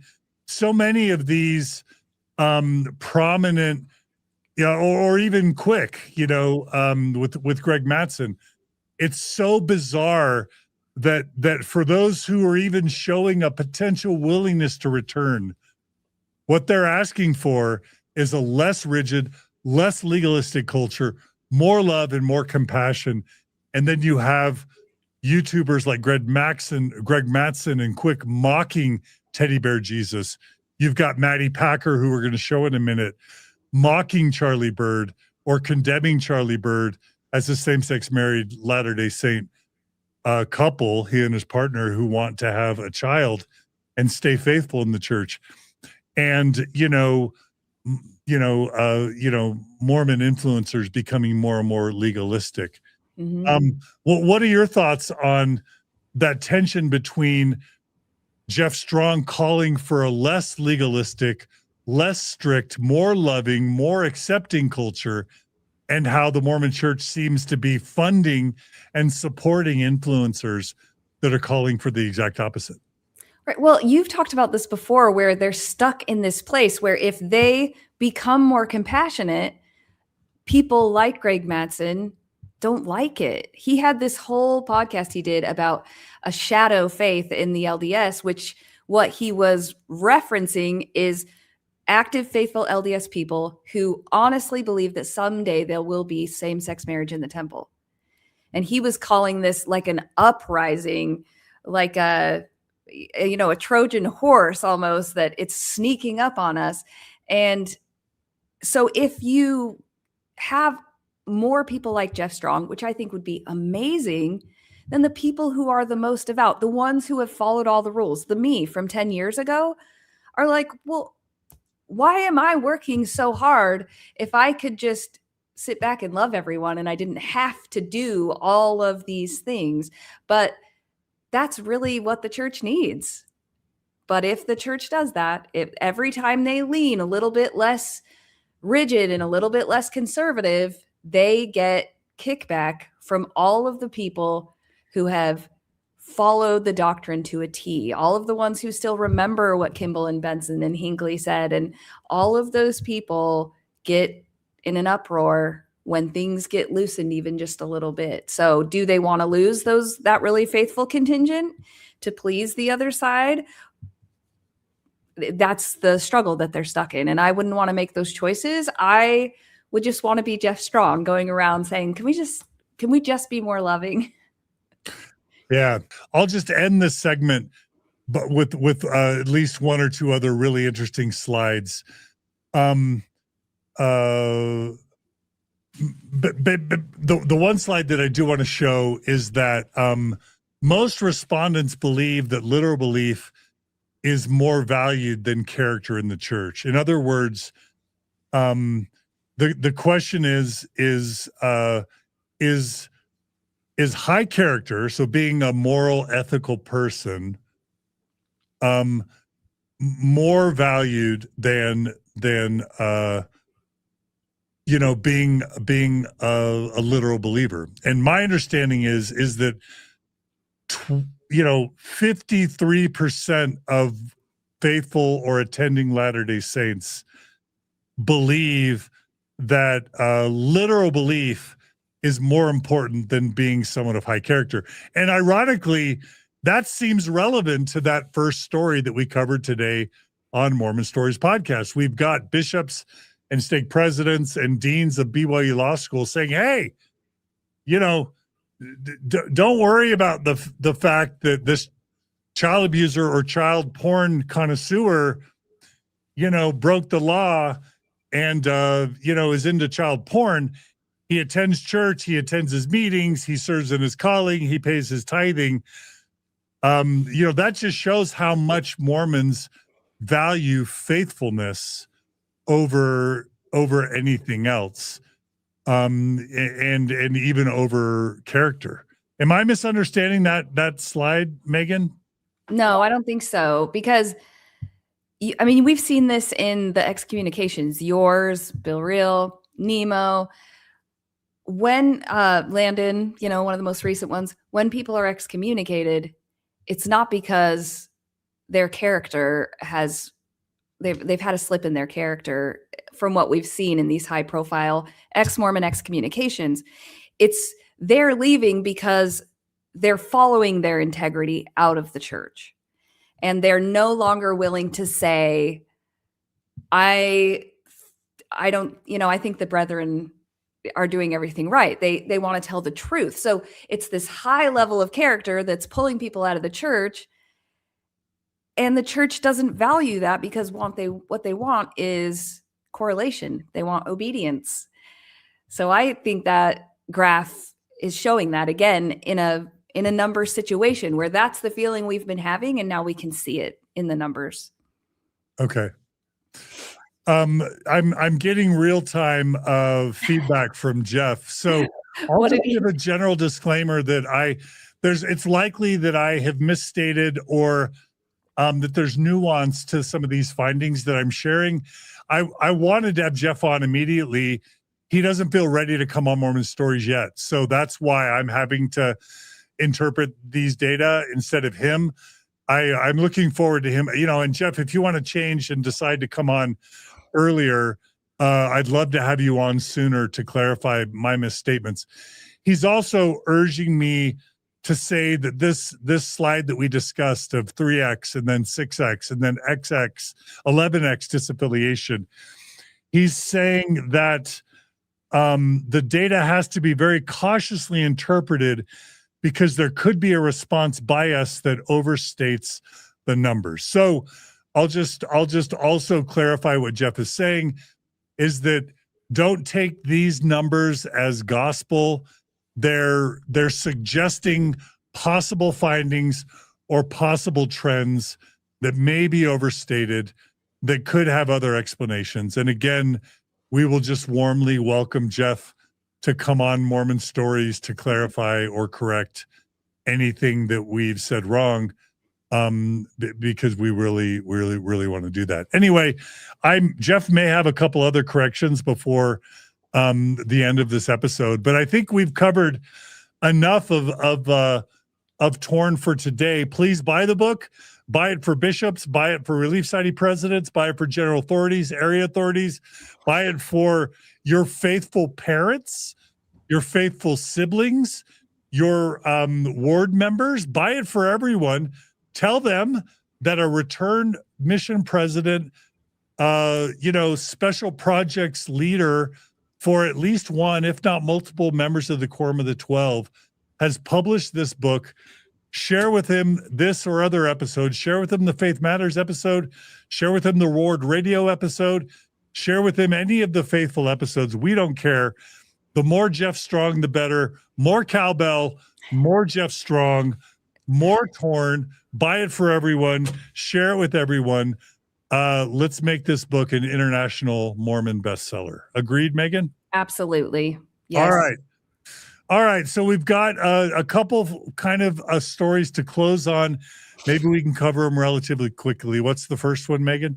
Yeah, bishops and youth, one-on-one ministering supports better relationships. So the General Young Men Presidency came out with interesting because there's a General Young Men's Presidency, but they don't have Young Men's Presidencies and wards anymore. Right. So the upper guys, they get to have that extra help. But if you're a bishop, sorry.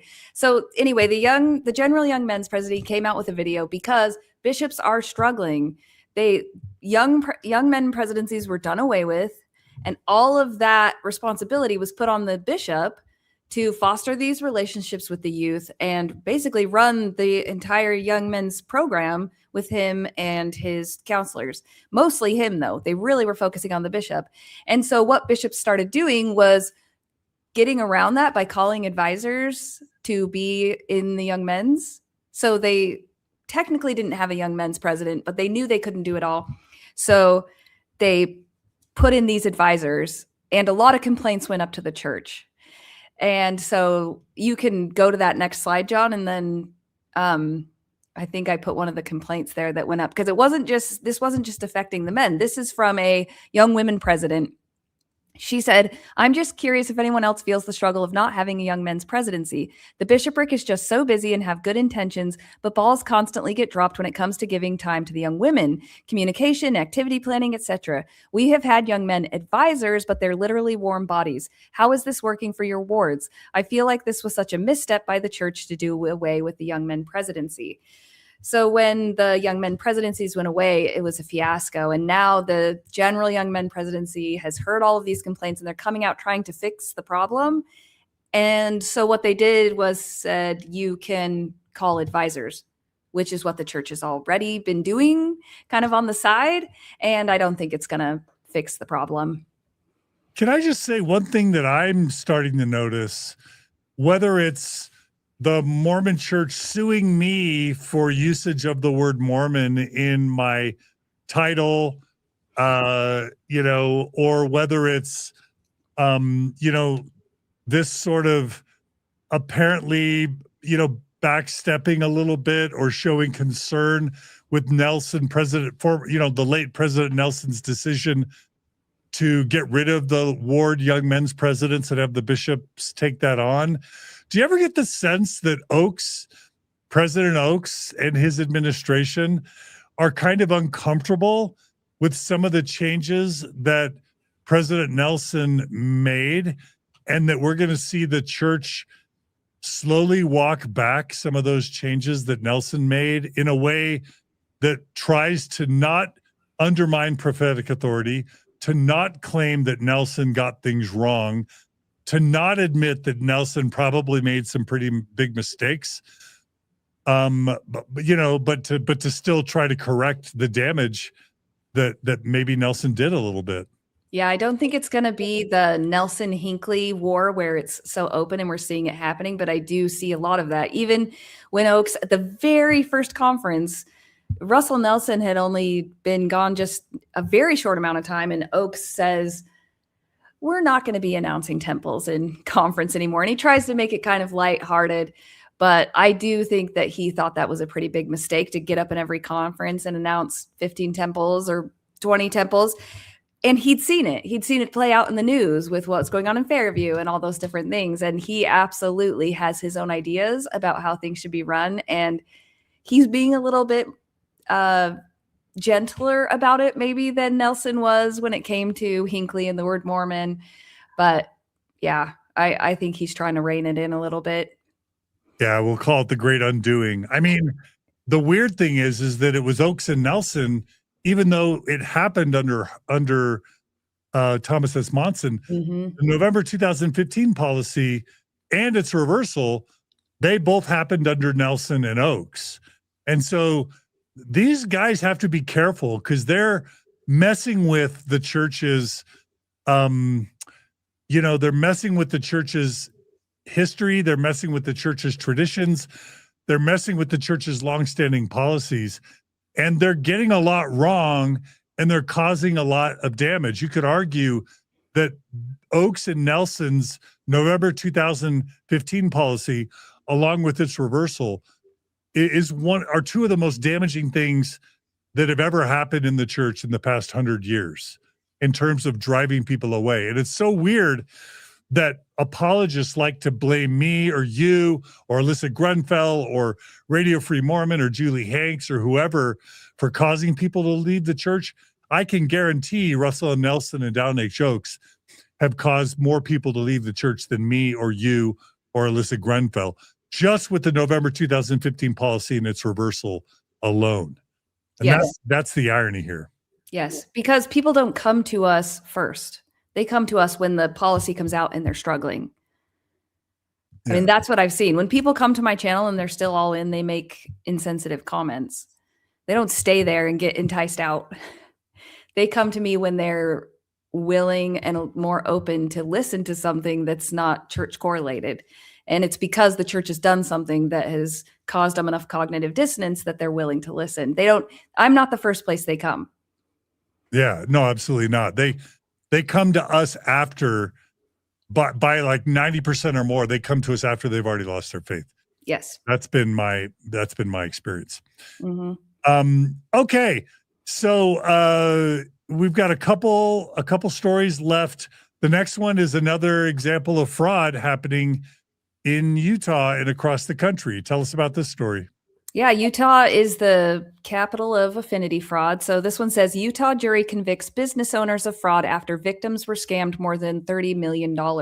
They set up they had a couple of these Noah's event centers, and they were promising people that they were going to be more and that they were very successful, but they were only getting more money into the company by getting more investors. The event centers weren't actually successful. So if you go to the next slide, it will show you. Here they are. Christopher J. Ashby, 52, current LDS calling in the Sunday school, previous bishopric first counselor and a stake presidency second counselor. Jordan S. Nelson, 45, current LDS calling in the young men's, previous high counselor, a bishop and assistant ward clerk. Scott W. Bainon, 49, current LDS calling in the young men, each found guilty on all charged counts, 17 counts of wire fraud and 1 count of conspiracy to commit wire fraud. So whenever I read stories like this on my channel, I always just say, can we please agree that the way the LDS Church teaches discernment isn't real? And the last time I said, I'm probably beating a dead taper at this point, but can we please agree? That's my line. I know. I thought of you when I said it. Can we please agree that the way that I was taught discernment in the church is not real? Look at these people's callings and what they were doing. Yeah. Absolutely. Well, all right. And I think we've still got at least, let's see. So did we cover the slide? I mean, this is just a plot of land that they were going to build one of the event centers on. And in the trial, they showed there's no event center there. So yeah, it was just more of that same story. Okay. Yeah.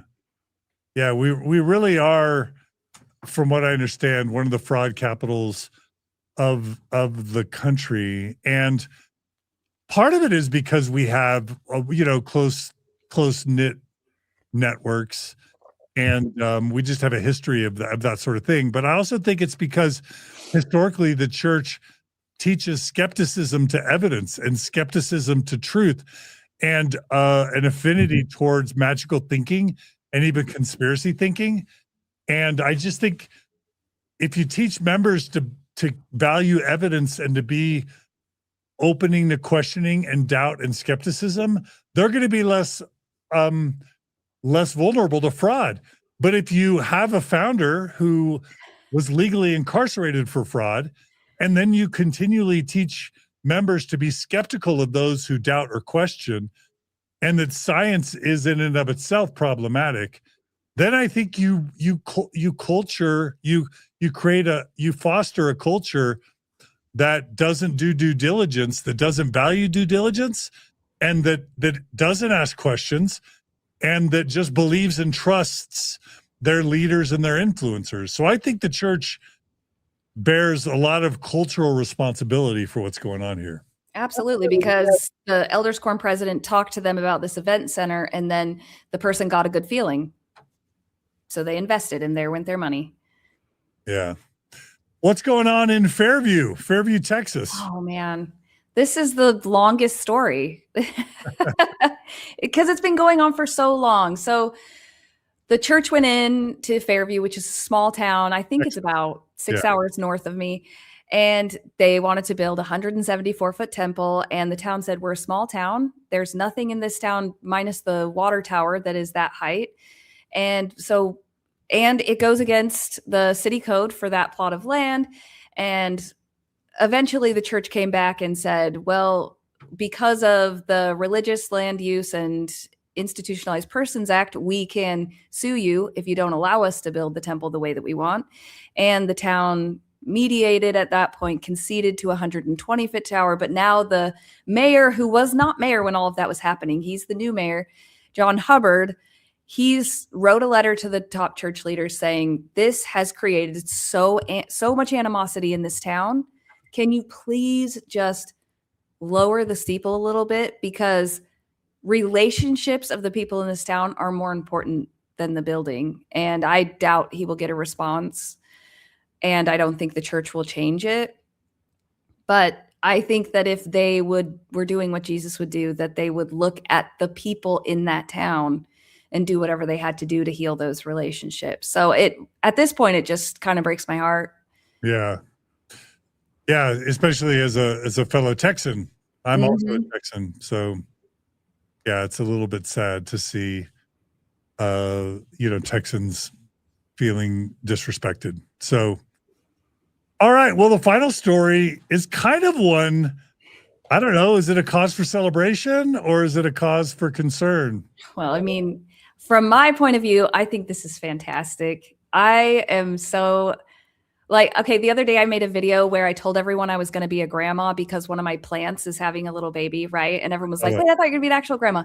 I get so excited about things like this where we can share in collective joy. I think collective joy is so important. And so Charlie Bird, I mean, you can tell. Remind us who Charlie Bird is.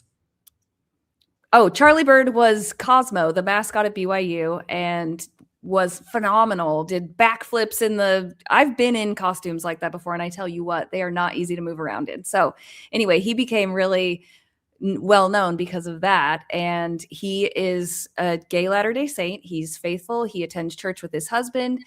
And his husband had a big social media following before. And then when the two of them came together, they've been online a lot. Like, they're very well known.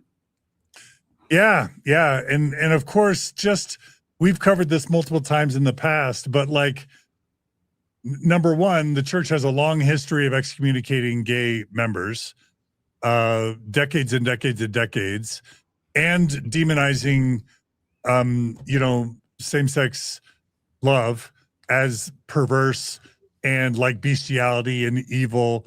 And the church has a long history of supporting conversion therapy, which tortures and even can kill, gay people. Mm-hmm. So a horrific history of carnage, literal carnage with gay and lesbian and bisexual and transgender Latter-day Saints. So that's the history. And then we already talked about the November 2015 exclusion policy and its reversal. That was in reaction to the legalization of same-sex marriage nationwide.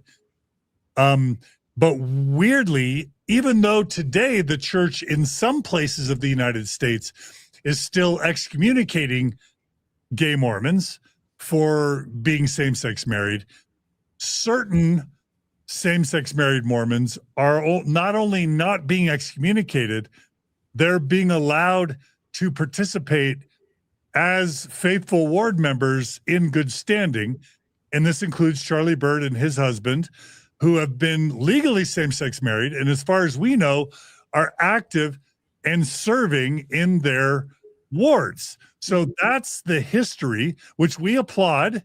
Good job, Mormon Church, for showing more love and support to gay Latter-day Saints. I think we all want that the church just let gay Latter-day Saints love and marry who they want without having to choose between the church and their love.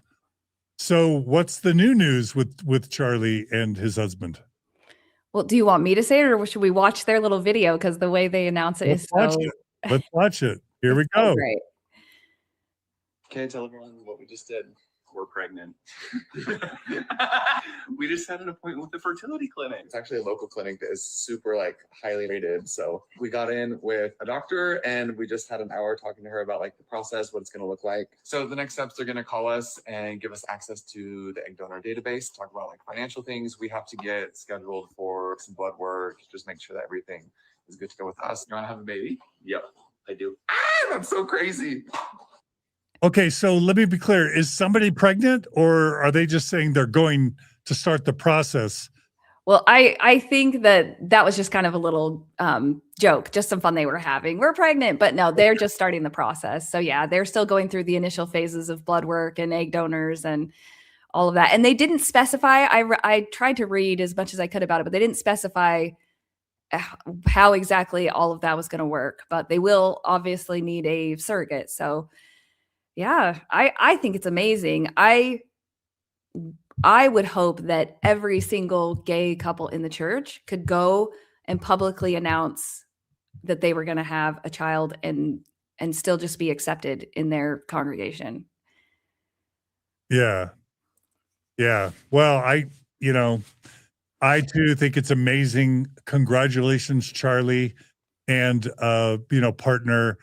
I celebrate you, and congratulations to Mormon Church to at least allowing their gay celebrities to be members in decent standing with the church. And because if Charlie and his husband are public and vocal as faithful attending Latter-day Saints, that's going to make less bishops and stake presidents want to excommunicate same-sex married gay couples, lesbian couples, and it's going to build tolerance within the church for gay couples. So all of that seems really, really good.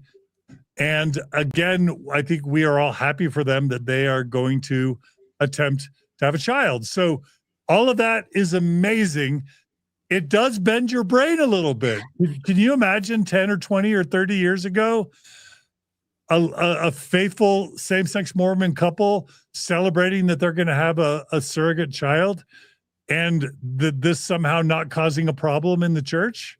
Absolutely not. No. Well, and I think there are still a lot of gay couples in the church now who aren't afforded that privilege and who still don't believe that it's happening. I would think they're probably happy for them, and they're trying to hold both things. Like, I'm so happy for you. Why don't I get to do that too? Yeah.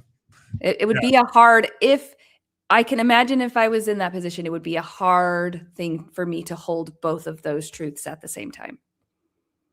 Yeah. Yeah. And again, I interviewed David Archuleta, international pop star David Archuleta recently.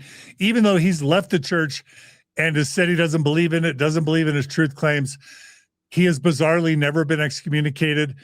Many, many, many, many, many people on Mormon Stories have been excommunicated for far, far less, including like Leah and Cody Young. All they did is create a support group for their local, Ohio church members, and they were excommunicated. David Archuleta is publicly discussing having gay, openly gay relationships with men, and is an apostate, but he has celebrity privilege, just like Charlie Bird, just like, Tyler Glenn was never excommunicated as far as I know. So, I didn't know that. Yeah. So weird celebrity privilege where the church sort of weighs its cost benefit analysis and says, we'll excommunicate people who are quiet or less known, but if they're a celebrity, we won't excommunicate them. We'll excommunicate Sam Young for advocating for, protecting child victims of sexual abuse. We'll excommunicate Natasha Helfer for advocating for healthy mental health practices. will excommunicate Jeremy Young or Bill Reel or John DeLynn for talking too much about problematic church history, Kate Kelly for supporting women's ordination, but we're not going to excommunicate Charlie Bird because he's a celebrity and that'll cause us problems. So we're double standard. And then the final thing is, of course, the Mormon apologists' brains are breaking, and, neoconservative tradwife extraordinaire Maddy Packer, one of the leading female faithful apologists for the church, wrote this comment in response to Charlie Bird's celebratory video. Do you want to share what Maddy Packer had to say? We can say, so the name of her channel is the Sure Foundation. That gives you an idea of what she's about. And she says, I applaud your desire for parenthood. However, I think it's extremely problematic within the bounds of the restored gospel, and I don't believe that trying to use said gospel to justify it is helpful or accurate in this conversation. Just raining on their parade. So hate and bigotry is helpful in this conversation. And again, I get, okay, let me pull back because that wasn't nice. Let me pull back. Can we empathize with why Maddy feels confused, or why Greg Mattson of Quick feels confused, or why Jacob Hansen goes on homophobic rants on his YouTube channel? It's because he's taking the Mormon Church's policies and doctrine literally and seriously. So I'm going to switch. I'm going to take it back. I take back calling Maddy a bigot and a homophobe. I'm even going to take back calling Jacob Hansen a bigot and a homophobe.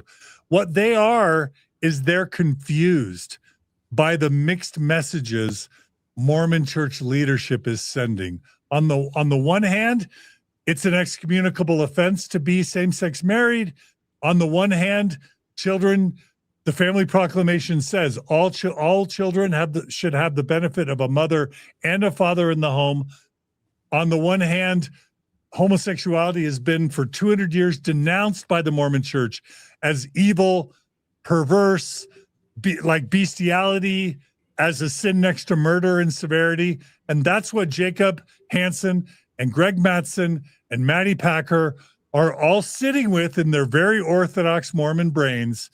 And then we've got Charlie Bird as a faithful Mormon, not only same-sex married and not excommunicated, but celebrating the fact that he's going to raise a child literally in contradiction with or from the Mormon church's proclamation on the family. Can you blame Maddy or Jacob or Greg for being or Ralph Hancock for being confused?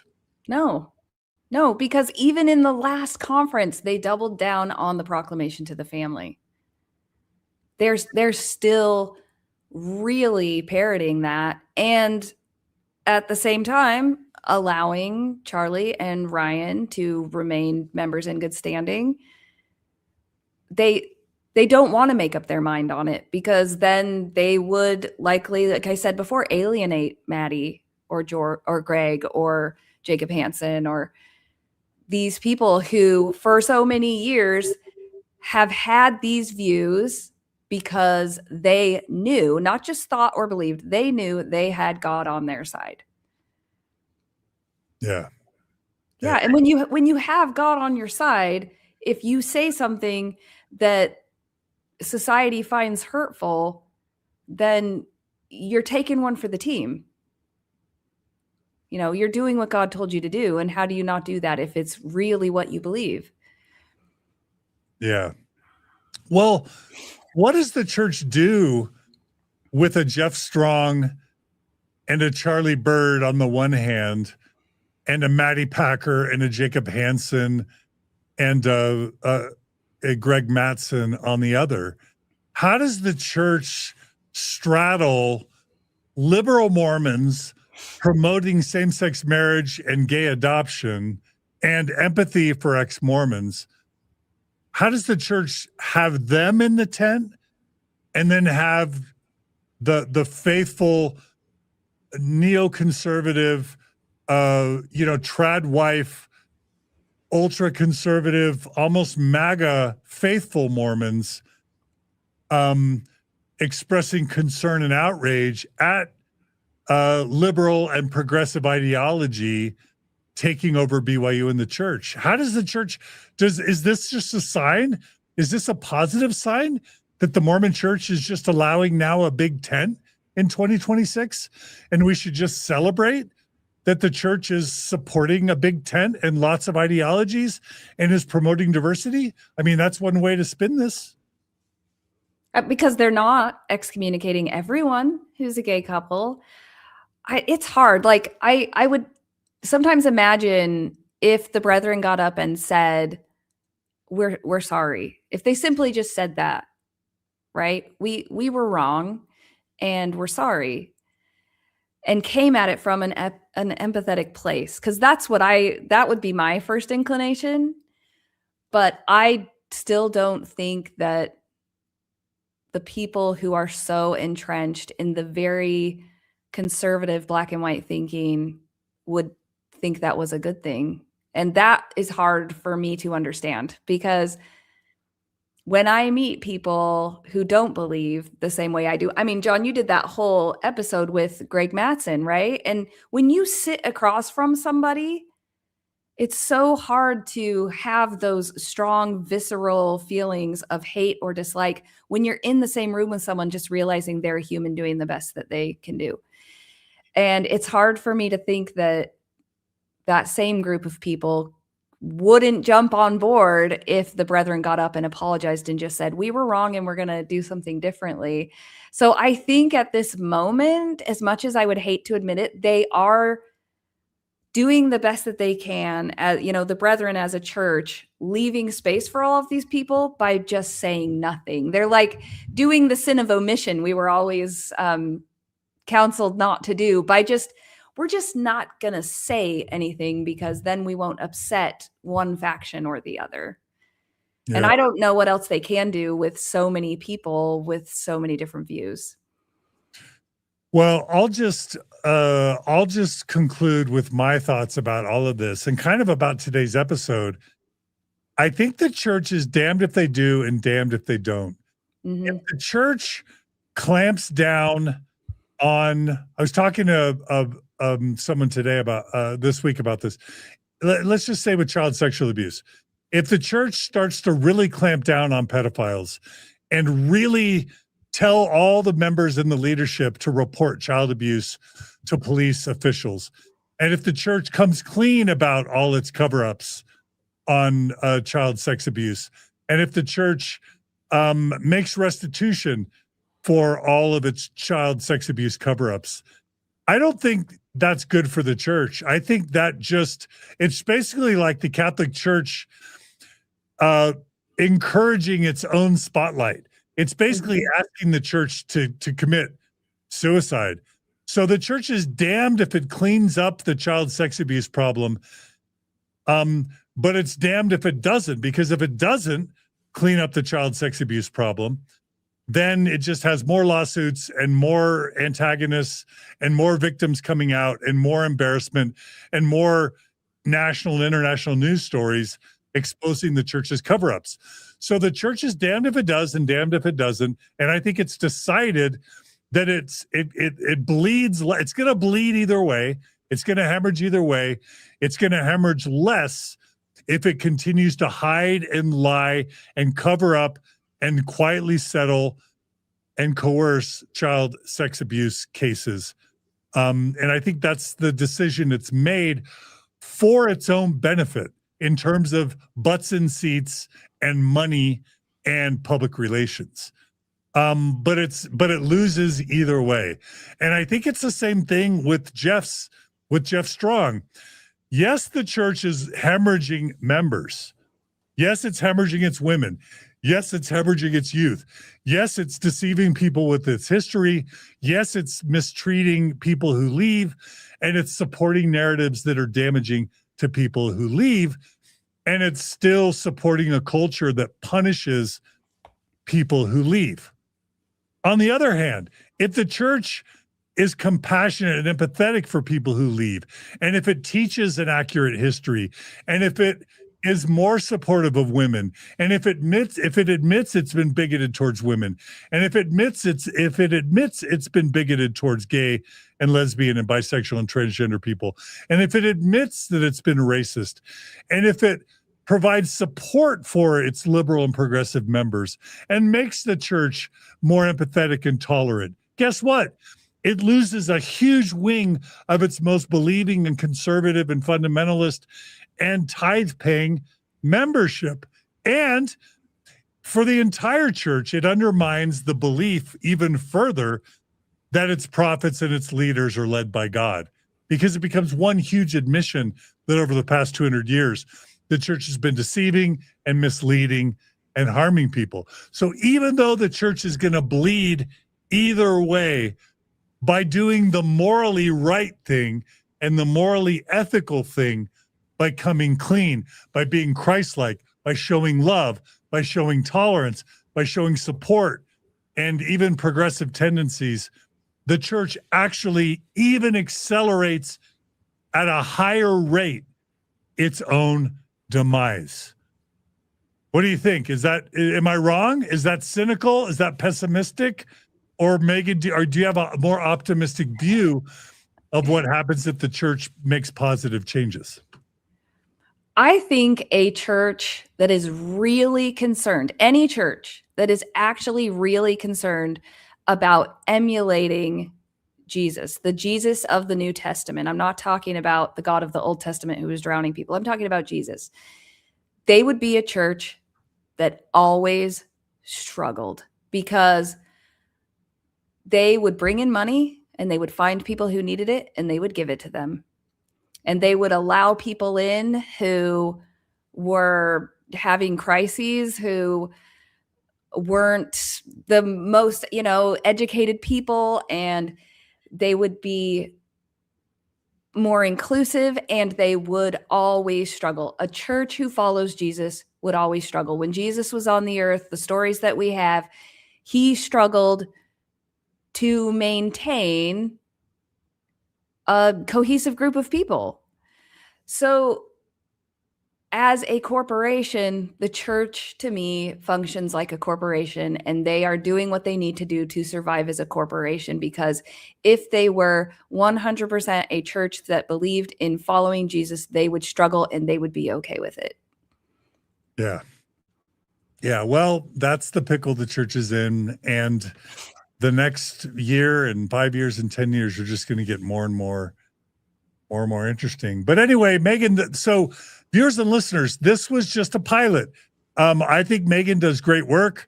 I think Meggan is an important voice, along with Rebecca Biblioteca and Radio Free Mormon and Bill Reel and Alyssa Grenfell and Haley Rawl, Girls Camp, and all the other really useful and important Nemo the Mormon, etc. I love the current crop of young and not so young liberal, progressive, and ex-Mormon influencers, and that includes the Faith Matters people. I think they're doing amazing work at Faith Matters. Anyway, Meggan, you're doing such great work, and today's just kind of a pilot. So what I want to end with today is, please check out Generally Unquotable, Meggan's channels on TikTok and Instagram and YouTube. Subscribe here, like and subscribe here, like and subscribe on Generally Unquotable. I should also say I want to give a shout out as well to Julia. She does what's her channel? I'm spacing Analyzing Mormonism. Analyzing Mormonism, again on TikTok and Instagram and YouTube. Julia does great work as well. Check out her channel. Today was just a pilot, and we want your feedback. Do you like doing a weekly news episode? Do you like what Meggan brings and this format of cherry picking 5 to 7 stories, covering some of them briefly, covering some of them more in depth? I also want to say the Mormon Newscast is a great show. They broadcast every Monday evening with Rebecca Biblioteca and Mormonish. I should have given a shout out to Rebecca Biblioteca Mormonish. Check out the Mormon Newscast with Radio Free Mormon, Bill Reel, and Rebecca Biblioteca. Some might ask, why do this show or why do something like this if there's that? And I would just say, I think we need more news, not less. And I love their takes, but I like Mormon Stories podcast having its own review of news. And I like highlighting Meggan and what she has to say. And I hope to have Rebecca or RFM or Bill Reel or Colby Reddish or others on this show if we do it more. So in my view, it's just about more is better. I like the cross-pollination. I think a rising tide lifts all ships. So if you're concerned about why we're covering news when the Mormon newscast exists, heck, I helped start the Mormon newscast, and I'm a big fan of it. So I just think we need more discussion of news, not less. What's your thought, Meggan? Yeah, I agree. I actually had a listener send me a couple of tips one time, and they said, "Hey, is it okay if I send these off to Rebecca Biblioteca as well?" And I said, "Absolutely." We, as an ex-Mormon community especially, the more that we collaborate, the more people learn about these things. I don't need it to be a competition. I'm not in the battle of good and evil like I was when I was a member. I'm in the battle of maybe this same, not even a battle. I'm in this space that maybe Jeff Strong is in as well, where I want everyone to find what resonates with them. And maybe that's Bill and RFM's voice. Maybe that's our voices. Maybe it's more Rebecca Biblioteca. I want them to have the choice. And I want them to show up where they find the most value. And the more that we offer, the more choice people have. And outside of the church, for me, making choices was really new. And it's a good practice to choose what you want. I love it. So viewers and listeners, if you like this format, if you want to see Meggan come again on Mormon Stories, please share that in the comments. Also, email us at mormonstories@gmail.com if you've got suggestions. Please, again, like and subscribe to this channel and Generally Unquotable. Please donate to Mormon Stories Podcast at mormonstories.org/donate. You can support our legal fund where we're defending ourselves against a lawsuit from the Mormon Church where we believe they're trying to silence and smear us and intimidate us. You can go to mormonstories.org/legal to support us there. You can also donate and support Generally Unquotable. How do people do that? I have a Patreon. They can look me up on Patreon at Generally Unquotable, or go to YouTube and just watch my videos. Yeah, I get a little bit of ad revenue from there, and it's awesome. It helped me pay off my kids' braces. I love it. All right. And yeah, check out other episodes coming in the days, weeks, and months ahead here on Mormon Stories. Thanks for joining us. And, yeah, we hope to cover more news in the days, weeks, and months ahead. So Meggan, again, you do great work. Thanks for all you do in the community. Thank you. Thanks everyone for joining us today on Mormon Stories. Be good to each other, be kind to each other, and we'll see you all again very soon. Take care, everybody.